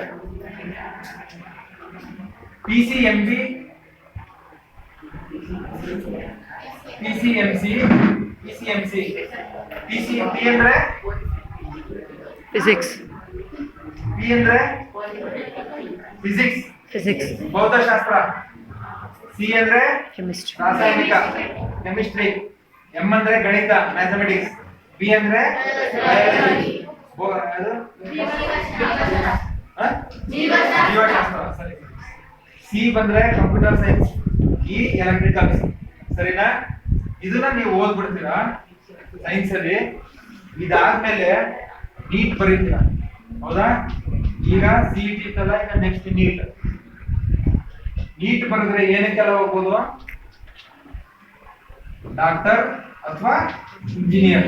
ಹೌದಾ? ನೀವು ಡಾಕ್ಟರ್ ಬರಬೇಕು ಅಂದ್ರೆ PCB MBT, PCB concentrate. Engineer ಹೋಗ್ಬೇಕು ಅಂದ್ರೆ PCM. ಅರ್ಥ ಆಯ್ತಾ? Physics, chemistry, mathematics concentrate. ಇದ್ರ ಮೇಲೆ ನಿಮ್ಗೆ ಇಂಜಿನಿಯರಿಂಗ್ ರ್ಯಾಂಕಿಂಗ್ ಕೊಡ್ತಾರೆ. ಡಾಕ್ಟರ್ ಹೋಗ್ಬೇಕಂದ್ರೆ PCB, ಮ್ಯಾಥಮೆಟಿಕ್ಸ್ ಬಿಟ್ಬಿಡ್ತಾರೆ, ಬಯಾಲಜಿ ಕನ್ಸಿಡರ್ ಮಾಡ್ತಾರೆ. ಈ ಸಲ ಪ್ರದೀಪ್ ನಾಯಕ್ ಮಂಗಳೂರು ಎಕ್ಸ್ಪರ್ಟ್ ಕಾಲೇಜು, ಅವರು ಯಾವ್ದು ಬಂದಿದ್ದು? ಇಂಜಿನಿಯರಿಂಗ್. ನೋಡಿದ್ರ ನೀವು CET ರ್ಯಾಂಕಿಂಗ್? ವೈದ್ಯಕೀಯಗೆ ಫಸ್ಟ್ ರ್ಯಾಂಕ್ ಇವನು, ಇಂಜಿನಿಯರಿಂಗ್ ಫಸ್ಟ್ ರ್ಯಾಂಕ್ ಇವನು. ಏನಕ್ಕೆ? ನೀಟ್ ಎಕ್ಸಾಮ್ ಮಾತ್ರ ಒಂದೇ. ವೈದ್ಯಕೀಯಗೆ, ಮೆಡಿಕಲ್ಗೆ ಬೇರೆ ರ್ಯಾಂಕಿಂಗ್ ಹೇಳಿದ್ರು, ಇದಕ್ಕೆ ಬೇರೆ ರ್ಯಾಂಕಿಂಗ್ ಹೇಳಿದ್ರು. ಅಂದ್ರೆ ಅವರು ಬರೀವಾಗ್ಲೇ PCB ಬರೆದಿರ್ತಾರೆ. ಸೊ ಮೆಡಿಕಲ್ ಅಲ್ಲೇ ರ್ಯಾಂಕಿಂಗ್ ಕೊಡ್ತಾರೆ, ಇದು ಇಂಜಿನಿಯರಿಂಗ್ ಅಲ್ಲಿ ರ್ಯಾಂಕಿಂಗ್ ಕೊಡ್ತಾರೆ. ಅರ್ಥ ಆಗ್ತಿದ್ಯಾ? ನೀವು ಯಾವ್ದಕ್ಕೆ ಹೋಗ್ಬೇಕು ಅದು ಇವತ್ತಿಂದನೇ ಇಲ್ಲೇ ಸ್ಟಾರ್ಟ್ ಮಾಡ್ಬೇಕು. ನೀವು ಡಾಕ್ಟರ್ ಅಂದ್ರೆ ಇವತ್ತೇ ನೀವು ಸೈನ್ಸ್ ಅಲ್ಲೇ ಕಾನ್ಸಂಟ್ರೇಷನ್ ಮಾಡ್ಬೇಕು. ಇಂಜಿನಿಯರಿಂಗ್ ಅಂದ್ರೆ ಸೈನ್ಸ್ ಪ್ಲಸ್ ಮ್ಯಾಥಮೆಟಿಕ್ಸ್ ಕಾನ್ಸಂಟ್ರೇಷನ್ ಮಾಡ್ಬೇಕು. ಓಕೆನಾ? ಇಲ್ಲಿಗೆ ಸ್ಟಾಪ್ ಮಾಡಿರ್ತೇನೆ. ನೆಕ್ಸ್ಟ್ ಬರ್ತೀನಿ ಪುನಃ. ಕಾಮರ್ಸ್ ಅಲ್ಲಿ EG, CA, economics, geography, business studies. Commerce ಅಂತಾರೆ ಬಿಸ್ನೆಸ್ ಸ್ಟಡೀಸ್, ಅಕೌಂಟೆನ್ಸಿ. ಇಲ್ಲಿ ನಿಮ್ಗೆ ಮೈನ್ ಸಬ್ಜೆಕ್ಟ್ ಬಂದು ಅಕೌಂಟ್ಸ್, ಕಾಮರ್ಸ್. ನಿಮ್ಗೆ ಸೈನ್ಸ್ ಅಲ್ಲಿ ಬಂದ್ರೆ ನೀವು ಫಾರ್ಮುಲಾಗಳು ಪ್ಲಸ್ ಮೈನಸ್ ಮಲ್ಟಿಪ್ಲಿಕೇಶನ್ ಡಿವಿಷನ್ ಎಲ್ಲ ತುಂಬಾ ಇರುತ್ತೆ. ಕಾಮರ್ಸ್ ಬಂದ್ರೆ ಕಾಮರ್ಸ್ ಅಕೌಂಟ್ಸ್ ಪ್ಲಸ್ ಮೈನಸ್ ಎರಡೇ ಜಾಸ್ತಿ ಆಯ್ತಾ. ನೆಕ್ಸ್ಟ್ ಆರ್ಟ್ಸ್ ಬಂದ್ರೆ ಸಿವಿಕ್ಸ್ ಅಥವಾ ಪೊಲಿಟಿಕಲ್ ಸೈನ್ಸ್ ಅಂತಾರೆ, ಎಕನಾಮಿಕ್ಸ್, ಹಿಸ್ಟರಿ, ಜಾಗ್ರಫಿ ಇದೆಲ್ಲ ಬರುತ್ತೆ. ಓಕೆನಾ. ನೀವು ಇವತ್ತು ನಾಳೆ ದಿನ ಆರ್ಟ್ಸ್ ಹೋಗ್ಬೇಕಂದ್ರೆ ಇವತ್ತಿನ ದಿನನೇ ನೀವು ಸಮಾಜಶಾಸ್ತ್ರನ ಚೆನ್ನಾಗಿ ಓದ್ಕೋಬೇಕು, ಅದ್ರ ಮೇಲೆ ತುಂಬಾ ಕಾನ್ಸಂಟ್ರೇಟ್ ಮಾಡಬೇಕು. ಇದು PUC ಆದ್ಮೇಲೆ ಇಲ್ಲಿ ಡಾಕ್ಟರ್ ಬಂದ್ರೆ ಏನೇನೆಲ್ಲ ಡಾಕ್ಟರ್ ಆಗ್ಬೋದು ಹೇಳ್ತೀನಿ ನೋಡಿ. ಫಸ್ಟ್ MBBS ಮಾಡ್ಲೇಬೇಕು ಆಯ್ತಾ. MBBS ಮಾಡ್ಲೇಬೇಕು. MBBS ಮಾಡಿದ್ಮೇಲೆ ಸ್ಪೆಷಲೈಸೇಷನ್ ಸ್ಟಾರ್ಟ್ ಆಗುತ್ತೆ. ಏನೆಲ್ಲ ಬರುತ್ತೆ? MD ಅಂದ್ರೆ ಜಸ್ಟ್ ಏನ್ ಕಾಯಿಲೆ ಏನ್ ಕೇಳಿ ಮೆಡಿಸಿನ್ಸ್ ಕೊಡೋದು MD. ಇವರು ಯಾವುದೇ ರೀತಿಯಾದ ಆಪರೇಷನ್ಸ್ ಮಾಡಂಗಿಲ್ಲ. MD ಆಪರೇಷನ್ ಮಾಡಬೇಕು ಅಂದ್ರೆ MS. MD ಅಂದ್ರೆ ಡಾಕ್ಟರ್ ಇನ್ ಮೆಡಿಸಿನ್, MS ಅಂದ್ರೆ ಮಾಸ್ಟರ್ ಇನ್ ಸರ್ಜರಿ. ಸರಿನಾ. ಆಪರೇಷನ್ ಮಾಡ್ಬೇಕಾಗಿರೋದು MS ಅವ್ರು ಮಾತ್ರ. MS ಅಲ್ಲಿ ಪುನಃ ಸ್ಪೆಷಲೈಸೇಷನ್ ಬರುತ್ತೆ. ಒಂದು ಆರ್ಥೋ ಅಂದ್ರೆ ಮೂಳೆ ಮುರಿದೋದಾಗ ಆಪರೇಷನ್ ಮಾಡೋದು, ಸೊಂಟ ಮುರಿದೋದಾಗ, ಕಾಲು ಮುರಿದೋದಾಗ ಇವೆಲ್ಲ ಆರ್ಥೋ. MS ಕಾರ್ಡಿಯೋ ಅಂದ್ರೆ ಹಾರ್ಟ್ ಆಯ್ತಾ. ಆಪ್ತೋ ಕಣ್ಣು ಅಂದ್ರೆ ಕಣ್ಣು. ಇದೆಲ್ಲ ಆದ್ಮೇಲೆ MBBS ಗೆ ಪ್ಯಾರಲಲ್ ಆಗಿ BDS ಅಂತ ಬರುತ್ತೆ. BDS ಅಂದ್ರೆ ಏನು? Dental, bachelor in dental surgery, BDS ಅಲ್ಲೂ ಡಾಕ್ಟರ್. ಇದಾದ್ಮೇಲೆ DLO ಅಂತಾರೆ. ಇವರು ಈ DLO ಓದಿರೋ ಡಾಕ್ಟರ್ ಯಾರು ಗೊತ್ತಾ? ENT surgeon. ENT ಅಂದ್ರೆ ಏನು? ಕಿವಿ. E ಅಂದ್ರೆ ಇಯರ್, ನೆಕ್ ಅಂದ್ರೆ ನೋಸ್, ಮೂಗು, ಥ್ರೋಟ್ ಅಂದ್ರೆ ಕಿವಿ, ಮೂಗು, ಗಂಟಲು ತಜ್ಞರು ಅಂತ ಬರ್ತಿರ್ತಾರಲ್ಲ ಅವರು DLO. ನೆಕ್ಸ್ಟ್ ಗೈನಿಕಾಲಜಿ ಅಂದ್ರೆ ಪ್ರಸೂತಿ ತಜ್ಞರು, ಗೊತ್ತಾಯ್ತಾ. ನೆಕ್ಸ್ಟ್ ಸ್ಕಿನ್, ಚರ್ಮದ ಡಾಕ್ಟರ್. ಸಾಮಾನ್ಯ ಇವೆರಡು ಒಂದೇ ಆಗಿರ್ತವೆ. ಈ ಡಾಕ್ಟರ್ ಇದನ್ನು ಮಾಡ್ತಾನೆ, ಇವರು ಇದನ್ನು ಮಾಡ್ತಾನೆ. ಇವೆರಡು ಕಾಂಬಿನೇಷನ್ ಅಲ್ಲಿ ಬರುತ್ತೆ ಸಬ್ಜೆಕ್ಟ್ಸ್. ಸರಿನಾ. ನೆಕ್ಸ್ಟ್ ಬಂದು ಪೀಡಿಯಾಟ್ರಿಕ್ಸ್ ಅಂದ್ರೆ ಮಕ್ಕಳ ಡಾಕ್ಟರ್. 6 ವರ್ಷದ ಒಳಗಡೆ ಇರೋ ಮಕ್ಕಳನ್ನ ನೋಡೋದು ಪೀಡಿಯಾಟ್ರಿಕ್ಸ್ ಡಾಕ್ಟರ್. ನಿಯೋಂಟಾಲಜಿ ಅಂತ ಈಗ ಹೊಸದಾಗಿ ಸ್ಟಾರ್ಟ್ ಆಗಿದೆ. ನಿಯೋಂಟಾಲಜಿ ಅಂದ್ರೆ 4 ತಿಂಗಳು ಮಕ್ಕಳ ಒಳಗಡೆ ನೋಡುವಂತವ್ರಿಗೆ ನಿಯೋಂಟಾಲಜಿ ಅಂತಾರೆ. 4 ತಿಂಗಳ ಮೇಲೆ 6 ವರ್ಷದ ಒಳಗಡೆ ಪೀಡಿಯಾಟ್ರಿಕ್ಸ್. ಗೊತ್ತಾಯ್ತಾ. ಇದೆಲ್ಲ ಮೆಡಿಕಲ್ ಫೀಲ್ಡ್. ಇಂಜಿನಿಯರಿಂಗ್ ಅಲ್ಲಿ ಬಂದ್ರೆ mechanical, E&E, electrical and electronics, E&C, electronics and communications, IS, CS, IS ಅಂದ್ರೆ information science, CS ಅಂದ್ರೆ computer science. ಸರಿನಾ. Next CTM civil. CTM ಅಂದ್ರೆ ಕನ್ಸ್ಟ್ರಕ್ಷನ್ ಟೆಕ್ನಾಲಜಿ ಮ್ಯಾನೇಜ್ಮೆಂಟ್. ಕನ್ಸ್ಟ್ರಕ್ಷನ್ ಆಗ್ಬೇಕಾದ್ರೆ ಯಾವ ರೀತಿ ಟೆಕ್ನಾಲಜಿ ಉಪಯೋಗಿಸಬೇಕು ಅನ್ನೋದು CTM. ಸಿವಿಲ್ ಬಂದ್ರೆ ಬಿಲ್ಡಿಂಗ್ ಗೆ ಯಾವ ರೀತಿ ಎಷ್ಟು ಕಬ್ಬಣ ಹಾಕ್ಬೇಕು, ಎಷ್ಟು ಸಿಮೆಂಟ್ ಹಾಕ್ಬೇಕು, ಇದೆಲ್ಲ civil engineering.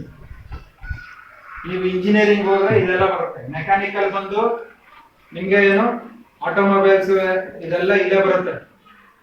Vehicle Toyota, Hyundai, ಈ ವೆಹಿಕಲ್ಸ್ ಕಂಪ್ನಿಲಿ ಇಂಜಿನಿಯರಿಂಗ್ ಆಗಿ ಕೆಲಸ ಸಿಗುತ್ತೆ. E&D ಮಾಡಿದ್ರೆ ವಾಚ್ ತಯಾರು ಮಾಡೋದು, ಕಂಪ್ಯೂಟರ್ ತಯಾರು ಮಾಡೋದು, ಎಲೆಕ್ಟ್ರಾನಿಕ್ಸ್ ಅಂಡ್ ಎಲೆಕ್ಟ್ರಿಕಲ್ಸ್ ಇಲ್ಲ ಫ್ಯಾನ್ಗಳು ತಯಾರು ಮಾಡೋದು, ಇಂಥ ಕಂಪ್ನಿಗಳಲ್ಲಿ ಇಂಜಿನಿಯರಿಂಗ್ ಸಿಗುತ್ತೆ. ಎಲೆಕ್ಟ್ರಾನಿಕ್ ಅಂಡ್ ಕಮ್ಯುನಿಕೇಶನ್ ಇಲ್ಲಿ ಮಾಡಿದ್ರೆ ನಿಮ್ಗೆ ಟೆಲಿಫೋನ್ ಮಾತಾಡ್ತೀವಲ್ವಾ, ವೋಡಾಫೋನು ಏರ್ಟೆಲ್ ಅಲ್ಲೆಲ್ಲ ಕೆಲಸ ಸಿಗೋದು. ವೋಡಾಫೋನು ಏರ್ಟೆಲ್ಗೆ ಸರ್ವರ್ ಮಾಡ್ತಾರೆ, ಟವರ್ ಮ್ಯಾನೇಜ್ಮೆಂಟ್, ಟವರ್ ಗಳಾಗ್ತಾರಲ್ಲ ಆ ಕಮ್ಯುನಿಕೇಶನ್ ಅಲ್ಲಿ ಸಿಗುತ್ತೆ ಕೆಲಸ. ನೀವು ಇಲ್ಲಿ ಮಾಡಿ ಈ ಕೆಲ್ಸಕ್ಕೆ ಹೋದ್ರೆ ಪ್ರಪಂಚ ಎಲ್ಲ ಅವ್ರ ಕಾಸ್ಟಲ್ಲಿ ನ್ಯೂಸ್ ಸುತ್ತಿಲ್ಲ, ದೇಶ ಕಳಿಸ್ತಾರೆ, ಅವರೇ ಕಳಿಸ್ಕೊಡ್ತಾರೆ, ಅವರೇ ಲಾಡ್ಜಿಂಗು, ಅವರೇ ಟಿಕೆಟ್ ಕೊಡ್ತಾರೆ. ನಮ್ ಕಸಿನ್ ಒಬ್ಬ ENC ಮಾಡಿ ಪ್ರಪಂಚ ಎಲ್ಲ ಸುತ್ತ ಆಗೋಯ್ತು. ಈಗೆಲ್ಲ 3ನೇ ರೌಂಡ್ 4ನೇ ರೌಂಡ್ ಮುಗ್ತಾರೆ ENC. ನೀವೇನು ₹1 ಖರ್ಚು ಮಾಡಂಗಿಲ್ಲ. IS ಸಾಫ್ಟ್ವೇರ್ ತಯಾರು ಮಾಡೋದು, ಇನ್ಫಾರ್ಮೇಶನ್ ಸೈನ್ಸ್. IS ಗೂ CS ಗೂ ತುಂಬಾ ಏನು ವ್ಯತ್ಯಾಸ ಇಲ್ಲ. 3ನೇ ವರ್ಷ 4th ಸೆಮ್ ಅಲ್ಲಿ ಸ್ವಲ್ಪ ಸಬ್ಜೆಕ್ಟ್ಸ್ ಬೇರೆ ಆಗುತ್ತೆ. IS ಮಾಡಿದ್ರೆ ನಿಮಗೆ ಸಾಫ್ಟ್ವೇರ್, ಕಂಪ್ಯೂಟರ್ ಸೈನ್ಸ್ ಮಾಡಿದ್ರೆ ಹಾರ್ಡ್ವೇರ್, ಪ್ರಾಸೆಸರ್, ಹಾರ್ಡ್ ಡಿಸ್ಕ್, ಇದನ್ನೆಲ್ಲ ನೋಡ್ಕೊಳ್ಳೋದು ಇದು. ಇದೆಲ್ಲ ಆಯ್ತಾ. ನೆಕ್ಸ್ಟ್ ಕಾಮರ್ಸ್ ಬಂದ್ರೆ CA ಮಾಡಬಹುದು, CS, CW, CWA, MBA, MCOM. ಈ MCOM, MSc, MTech ಇದೆಲ್ಲ ನಾನು ಆಮೇಲೆ ಜನರಲ್ ಆಗಿ ಹೇಳ್ತೀನಿ. ಇದು ಸ್ಪೆಷಲೈಸೇಷನ್. ನಾನ್ ಮಾಡಿರೋದು ಇದು CA ಅಂದ್ರೆ ಏನು? Chartered accountant, company secretary. CS ಅಂದ್ರೆ. CW ಅಂದ್ರೆ cost and works accountant. MBA ಅಂದ್ರೆ master in business administration. MCOM ಬಿಡಿ ಆಮೇಲೆ ಹೇಳ್ತೀನಿ. CA ಮಾಡಿದ್ರೆ ಏನೆಲ್ಲ ಉಪಯೋಗ? ಈಗ ನಿಮ್ಮ ಇಲ್ಲಿ ಸ್ಕೂಲ್ಗೆ ಇದು ಆಡಿಟ್ ಮಾಡ್ತಾರೆ, ಇಲ್ಲಿ ಲೆಕ್ಕಗಳೆಲ್ಲ ಆಡಿಟ್ ಮಾಡ್ತಾರೆ. ಇಲ್ಲ ಬಿಸ್ನೆಸ್ 1 ಕೋಟಿ ಮೇಲಿರೋರು ಕಂಪಲ್ಸರಿ CA ಇಂದಾನೆ ಆಡಿಟ್ ಮಾಡಿಸ್ಬೇಕು. ಚಾರ್ಟರ್ಡ್ ಅಕೌಂಟೆಂಟ್ ಅಂತಾರೆ. ಈ ಎಕ್ಸಾಮ್ ಪಾಸ್ ಮಾಡಿದ್ರೆ ನಮ್ಗೆ, ನಾನು ಇದು ಎಕ್ಸಾಮ್ ಪಾಸ್ ಮಾಡಿದ್ದೀನಿ, ಇದು ನಾನು ಚಾರ್ಟರ್ಡ್ ಅಕೌಂಟೆಂಟ್, ನನಗೆ ಆಡಿಟ್ ಮಾಡಿ ಸೀಲು ಸೈನ್ ಹಾಕ ಅಧಿಕಾರ ಇರುತ್ತೆ. ನಾನು ಸೀಲು ಸೈನ್ ಹಾಕಿರೋ ಅಕೌಂಟ್ಸ್ಗೆ ಇನ್ಕಮ್ ಟ್ಯಾಕ್ಸ್ ಅಲ್ಲಿ ಬೆಲೆ ಇರುತ್ತೆ. ಚಾರ್ಟರ್ಡ್ ಅಕೌಂಟೆಂಟ್ ಆಡಿಟ್ ಮಾಡಿದ್ರೆ ನಾವು ಏನು ನೋಡೋದು ಬೇಡ, ಅಷ್ಟು ತೂಕ ಇರುತ್ತೆ. ಈಗ ಇಲ್ಲಿ ಇವ್ರಿಗೆ ದಾಸೋಹ ಇರುತ್ತೆ, ಇಲ್ಲ NSS ಕ್ಯಾಂಪ್ ಇರುತ್ತೆ, ಇವ್ರಿಗೂ ಆಡಿಟ್ ಅಂತ ಬರುತ್ತೆ. CA ಇಂದ ಸೈನ್ ಮಾಡಲೇಬೇಕು ಅಂತ ಕಂಪಲ್ಸರಿ ಗೌರ್ಮೆಂಟ್ ಇನ್ಸಿಸ್ಟ್ ಮಾಡ್ತಾರೆ. CA ಸೈನ್ ಹಾಕಿದ್ರೆ ತಹಸೀಲ್ದಾರ್ ಸೈನ್ ಹಾಕ್ತಂಗೆ. ಇದು ಮಾಡಿದ್ರೆ ಇದು CS, CW ಈ 3 ಕೆಲಸ ಪಾಸ್ ಮಾಡಿದ್ರೆ ನೀವೇ ಆಫೀಸ್ ಇಟ್ಕೊಂಡು ಪ್ರಾಕ್ಟೀಸ್ ಮಾಡಬಹುದು. ಈಗ ಡಾಕ್ಟರ್ ಕ್ಲಿನಿಕ್ ಇಟ್ಕೊಂಡಿರ್ತಾನಲ್ಲ, ಆ ರೀತಿ ನೀವೇ ಪ್ರಾಕ್ಟೀಸ್ ಮಾಡಬಹುದು, ಇಲ್ಲ ಕೆಲ್ಸಕ್ಕೆ ಬೇಕಾದ್ರೆ ಹೋಗ್ಬೋದು. CS ಅಂದ್ರೆ ಕಂಪನಿ ಸೆಕ್ರೆಟರಿ. ಕಂಪನಿಗಳು ಗೊತ್ತಲ್ವಾ, ಪ್ರೈವೇಟ್ ಲಿಮಿಟೆಡ್, ಪಬ್ಲಿಕ್ ಲಿಮಿಟೆಡ್ ಅಂತ ಹೇಳ್ತೀವಿ. ಕಂಪನಿಯಲ್ಲಿ company secretary ಅನ್ನೋರ್ನ compulsory appoint ಮಾಡ್ಕೊಳ್ಳೇಬೇಕು.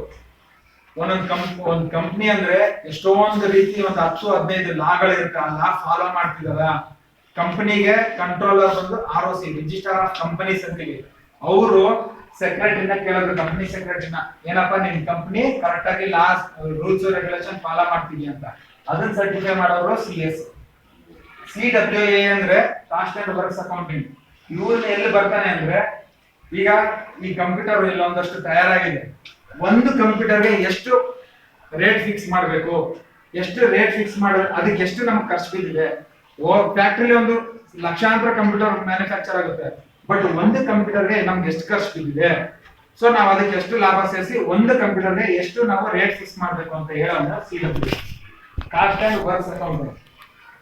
MBA ಮಾಡಿದ್ರೆ MBA ಅಲ್ಲಿ ಫೈನಾನ್ಸ್, HR, ಫೈನಾನ್ಸ್ ಸ್ಪೆಷಲೈಸೇಷನ್ ಇರುತ್ತೆ. ಪುನಃ ಫೈನಾನ್ಸ್ ಇದೆ, ಹ್ಯೂಮನ್ ರಿಸೋರ್ಸಸ್ ಇದೆ, ಮಾರ್ಕೆಟಿಂಗ್ ಇದೆ.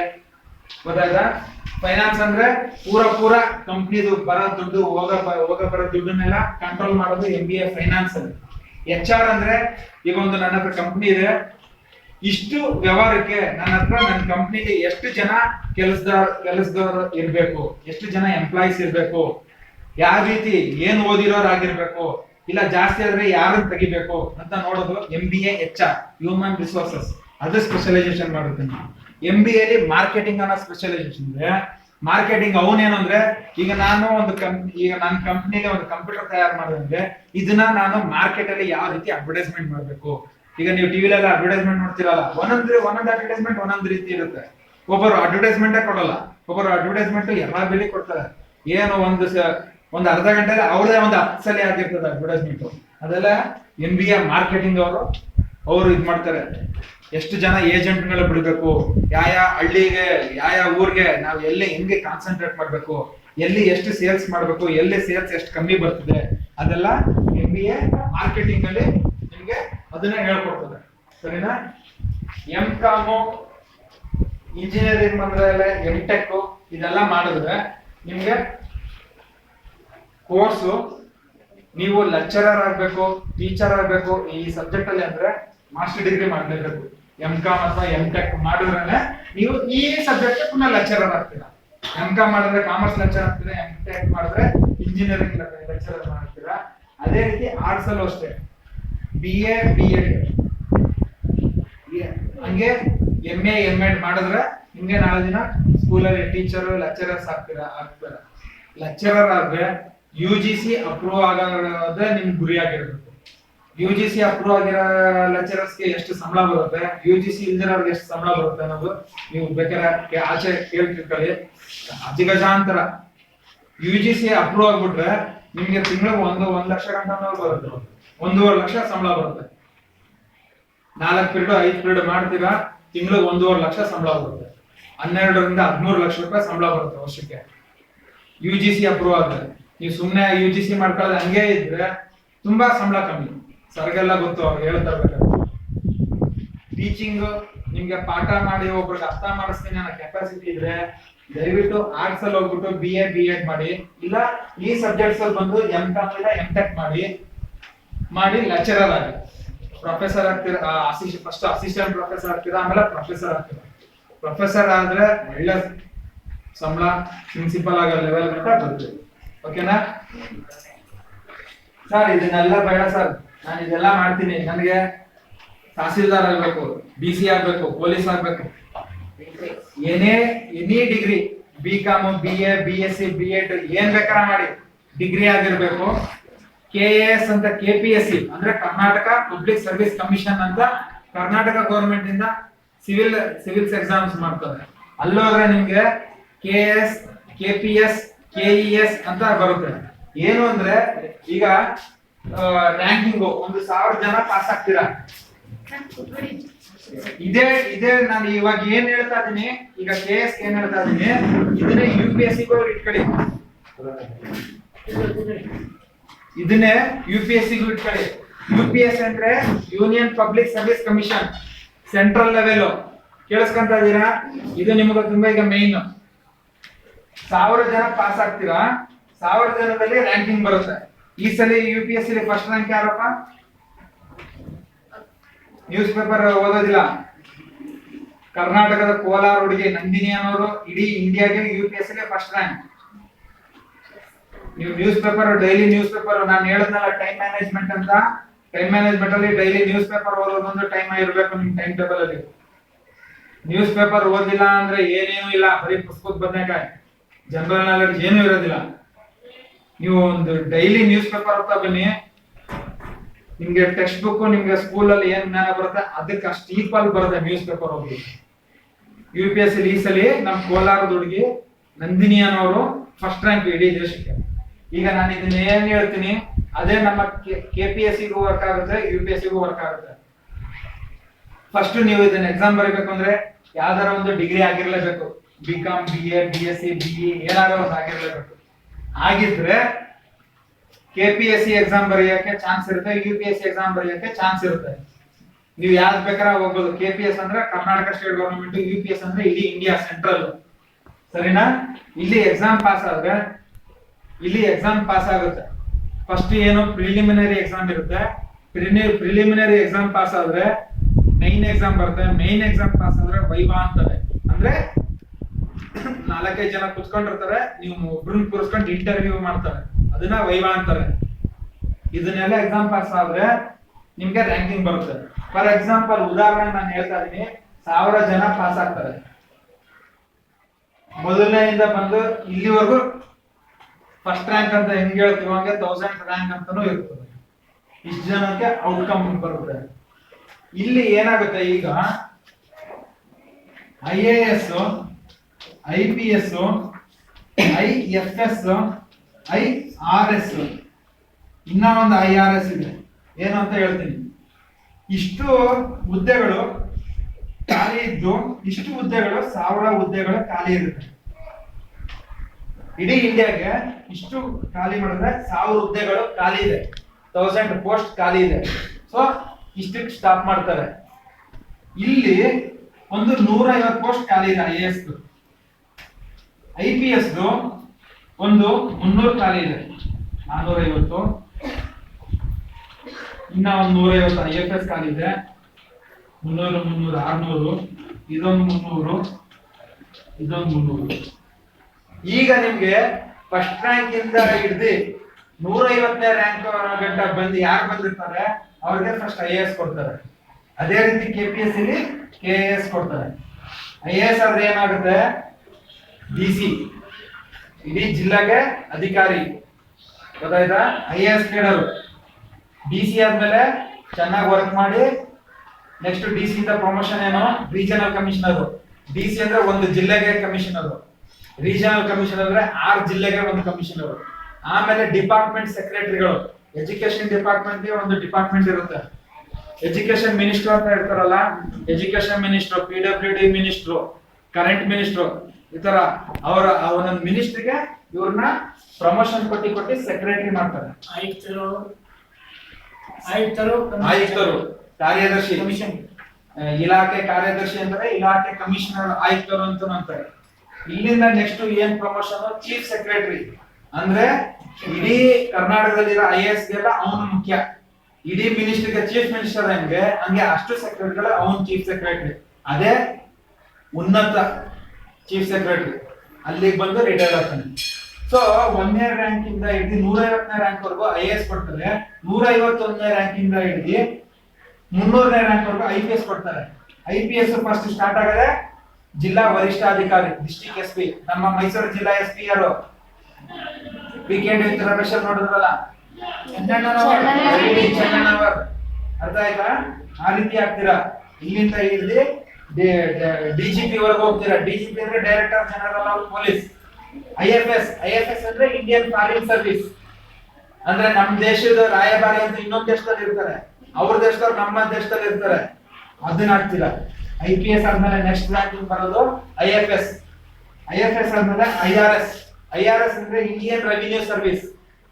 ಇದೇ ರೀತಿ KPS, Karnataka police service. DYSP ಇಂದ ಸ್ಟಾರ್ಟ್ ಆಗ್ತೀರಾ. IRS ಅಂದ್ರೆ ಇಂಡಿಯನ್ ರೆವಿನ್ಯೂ ಸರ್ವಿಸ್. ಇದರಲ್ಲಿ ಎರಡಿದೆ, ಒಂದು ಡೈರೆಕ್ಟ್ ಟ್ಯಾಕ್ಸ್, ಒಂದು ಇಂಡೈರೆಕ್ಟ್ ಟ್ಯಾಕ್ಸ್. ಅಂದ್ರೆ ಇನ್ಕಮ್ ಟ್ಯಾಕ್ಸ್ ಕಮಿಷನರ್. ಇನ್ನೊಂದು ಇಂಡೈರೆಕ್ಟ್ ಟ್ಯಾಕ್ಸ್ ಅಂದ್ರೆ ಈಗೆಲ್ಲ GST ಅಂತ ಕೇಳ್ತಿದ್ರಲ್ಲ, GST ಕಮಿಷನರ್ ಆಗ್ತೀರಾ. ಗೊತ್ತಾಯ್ತಾ? ನೀವು IRS ಪಾಸ್ ಆದ್ಮೇಲೆ ಪುನಃ ನಿಮ್ಮನ್ನು ಕೇಳ್ತಾರೆ, ನಿಮ್ಗೆ ಇನ್ಕಮ್ ಟ್ಯಾಕ್ಸ್ ಹೋಗ್ತೀರಾ GST ಹೋಗ್ತೀರಾ ಅಂತ. ನಿಮಗ್ ಬಿಟ್ಟಿದ್ದು, ನೀವು GST ಗಾರ ಹೋಗ್ಬೋದು, ಇನ್ಕಮ್ ಟ್ಯಾಕ್ಸ್ ಗಾರ ಹೋಗ್ಬೋದು. ಇನ್ಕಮ್ ಟ್ಯಾಕ್ಸ್ ಕಮಿಷನರ್ ಆಗ್ಬೋದು, GST ಕಮಿಷನರ್ ಆದ್ರೂ. ಇನ್ನೊಂದು IRS ಏನಂದ್ರೆ ಇಂಡಿಯನ್ ರೈಲ್ವೆ ಸರ್ವಿಸ್. ನಮ್ಮ ಮೈಸೂರಲ್ಲಿ ಡಿವಿಷನಲ್ ರೈಲ್ವೆ ಮ್ಯಾನೇಜರ್ ಇದ್ದಾರೆ, ಅನೂಪ್ ದಯಾನಂದ್ ಸಾಧು ಅಂತ.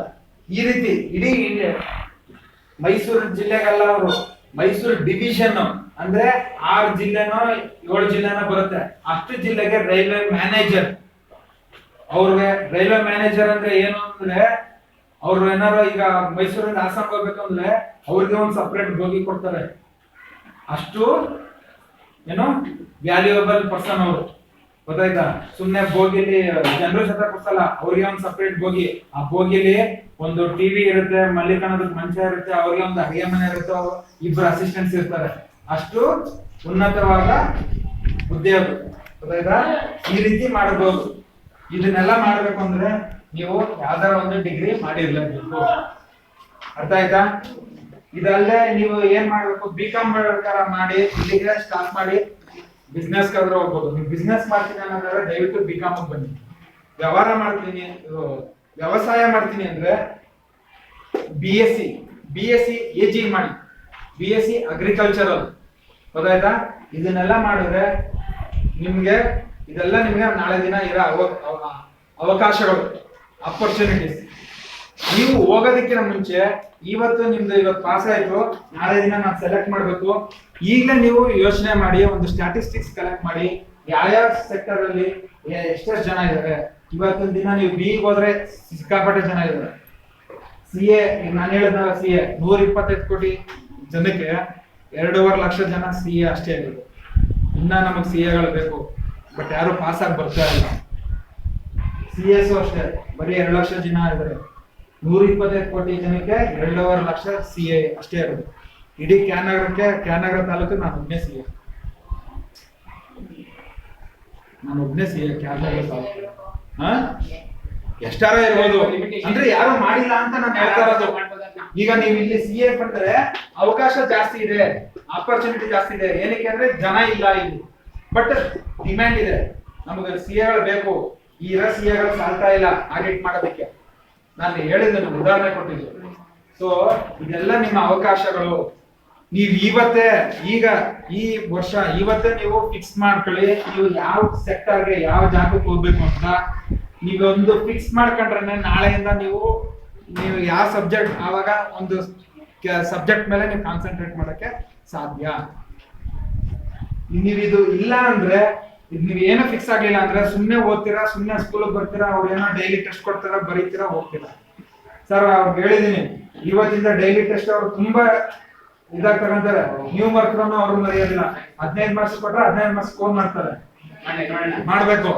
ನಾನ್ ಇದನ್ನೆಲ್ಲ ಹೇಳಿದ್ನಲ್ಲ, ನಾನು ನನ್ನ ಉದಾಹರಣೆ ಕೊಡ್ತೀನಿ. PUCಗೆ ಫಸ್ಟ್ ಬಂದಿದ್ದೀನ ಕಾಮರ್ಸ್ ತಗೊಂಡು ಫಸ್ಟ್ ಕ್ವಶನ್ ಅಕೌಂಟ್ಸ್ ಮಾಸ್ಟರ್ ಕರಿಗೌಡರು ಅಂತ ಎಲ್ರು ಕೇಳಿದ್ರು, ಏನು ಕಾಮರ್ಸ್ ತಗೊಂಡೆ, ಎಲ್ರು ಒಬ್ಬೊಬ್ರು ಒಂದೊಂದ್ ಹೇಳಿದ್ರು. ನಾನು ವ್ಯವಹಾರ ಮಾಡಕ್ಕೆ, ನಾನು ಬ್ಯಾಂಕಿಂಗ್ ಹೋಗಕ್ಕೆ, ಹಿಂಗೆ ಹೇಳ್ಕೊಂಬಂದ್ರು. ಇಡೀ ಕ್ಲಾಸ್ಗೆ ನಾನು ಒಬ್ನೇ ಹೇಳಿದ್ದು, ಸರ್ ನಾನು ಚಾರ್ಟರ್ಡ್ ಅಕೌಂಟೆಂಟ್ ಆಗ್ಬೇಕು ಅನ್ಕೊಂಡು ನಾನು ಕಾಮರ್ಸ್ ತಗೊಂಡಿದ್ದೀನಿ. ಒಂದು ಗುರಿ, ಒಂದು ಸ್ಪೆಸಿಫಿಕ್ ಆಗಿ ಹೇಳಿದ್ ನಾನು ಒಬ್ನೇ. ಅವತ್ ನಾನು ಹೇಳ್ದೆ, ಇವತ್ತು ನಾನು ಚಾರ್ಟರ್ಡ್ ಅಕೌಂಟೆಂಟ್. ಸೊ ನಾನು ಹೇಳ್ತಾ ಇರೋದು ಇದನ್ನ ಚೆನ್ನಾಗಿ ತಿಳ್ಕೊಳ್ಳಿ. ಇದಲ್ಲದೆ ಇನ್ನ ಏನಾದ್ರು ಅವಕಾಶಗಳು, ಆಪರ್ಚುನಿಟೀಸ್ ಇದ್ರೆ ಅದನ್ನು ಅರ್ಥ ಮಾಡ್ಕೊಳ್ಳಿ. ಗುರಿ ಇವತ್ತೇ ಫಿಕ್ಸ್ ಆಗಿ, ನೀವು ಫಿಕ್ಸ್ ಮಾಡ್ಕೊಂಡಿದ್ದು ಅದು ಕರ್ಕೊಂಡ್ಬಂದು ನಿಮ್ಮ ಡೆಸ್ಟಿನೇಷನ್, ನಿಮ್ಮ ಗುರಿನ ತಲುಪಿಸುತ್ತೆ. ನಾನು ಅವತ್ತು ಸುಮ್ಮನೆ ಹೇಳಿದೆ ಚಾರ್ಟರ್ಡ್ ಅಕೌಂಟೆಂಟ್ ಅಂದ್ರೆ, ನಮ್ಮ ತಂದೆ ಎಲ್ಲ ಹೇಳಿದ್ರು, ನನಗೂ ಮೈಂಡ್ ಅಲ್ಲಿ ಇತ್ತು. ಬಟ್ ನನಗೆ ಸಿ ಎ ಆದ್ರೆ ನಾನು ಇಷ್ಟು ಬೆಲೆ ಇರುತ್ತೆ, ಇಷ್ಟು ನನ್ಗೆ ಅವಕಾಶ ಇರುತ್ತೆ ಅನ್ನೋದು ಗೊತ್ತಿರಲಿಲ್ಲ. ಸಿ ಎ ಮಾಡ್ಬೇಕು ಅನ್ನೋದು ಒಂದೇ ಗುರಿ. ಅವತ್ ನಾನು ಹೇಳ್ದೆ, ಇವತ್ತು ಆಗಿದ್ದು. ಇವತ್ತು ನಿಮ್ಮ ಮುಂದೆ ಬಂದು ಮಾತಾಡೋ ತಾಕತ್ ಸಹ ಬಂದಿದೆ ಮಾಡಿದ್ದಕ್ಕೆ. ನಾಳೆ ಸೊ ಇಲ್ಲಿಗೆ ನಮ್ಮ ಕ್ಲಾಸ್ ಮುಗೀತದೆ. ಇವಾಗ ನಾನೇನು ನಿಮ್ಗೆ ಸಾರಾಂಶ ಕೊಡ್ತೀನಿ ಅಂದ್ರೆ, ಜೀವನದಲ್ಲಿ ಒಂದು ಗುರಿ ಇಟ್ಕೊಳ್ಳಿ, ಏನೇನೆಲ್ಲ ಇದೆ ತಿಳ್ಕೊಳ್ಳಿ, ಅದ್ರಲ್ಲಿ ಒಂದು ಗುರಿ ಇಟ್ಕೊಂಡು, ಇದು ಲಾಂಗ್ ಟರ್ಮ್ ಗೋಲ್ಸ್.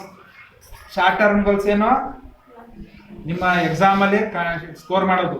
ಇದನ್ನೆಲ್ಲ ಫಿಕ್ಸ್ ಮಾಡ್ಕೊಂಡು ನಿಮ್ಮ ಜೀವನಕ್ಕೆ ನೀವೊಂದು ದಾರಿ ಮಾಡ್ಕೊಂಡು, ನೀವೊಂದು ಜೀವನಕ್ಕೆ ನಿಮ್ಮ ಅರ್ಥ ಕೊಡ್ಕೊಂಡು, ನಿಮ್ಮ ಟೀಚರ್ಗಳಿಗೆ ಖುಷಿ ಆಗೋ ರೀತಿ ನೀವು ಗುರಿ ಸಾಧಿಸಿ, ನೀವೊಂದು ಒಬ್ಬ ಛಲವಾದಿ ಆಗಿ ನೀವು ಸಾಧನೆ ಮಾಡಿದ್ರೆ ಅವ್ರಿಗೂ ಖುಷಿ, ನಿಮ್ಮ ಪೇರೆಂಟ್ಸ್ಗೂ ಖುಷಿ, ನಿಮಗೂ ಒಂದು ಚಾಲೆಂಜಿಂಗ್ ಬರುತ್ತೆ. ಓಕೆನಾ?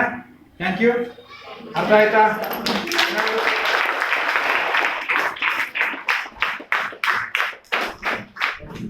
ಏನಾದ್ರು ಸ್ವಲ್ಪ ಉಪಯೋಗ ಆಯ್ತಾ? ನಿಮ್ಗೆ ಅರ್ಥ ಆಯ್ತಾ? ಏನು ವೇಸ್ಟ್ ಆಗ್ಲಿಲ್ವಾ ನಾವು ಮಾತಾಡಿದ್ದು?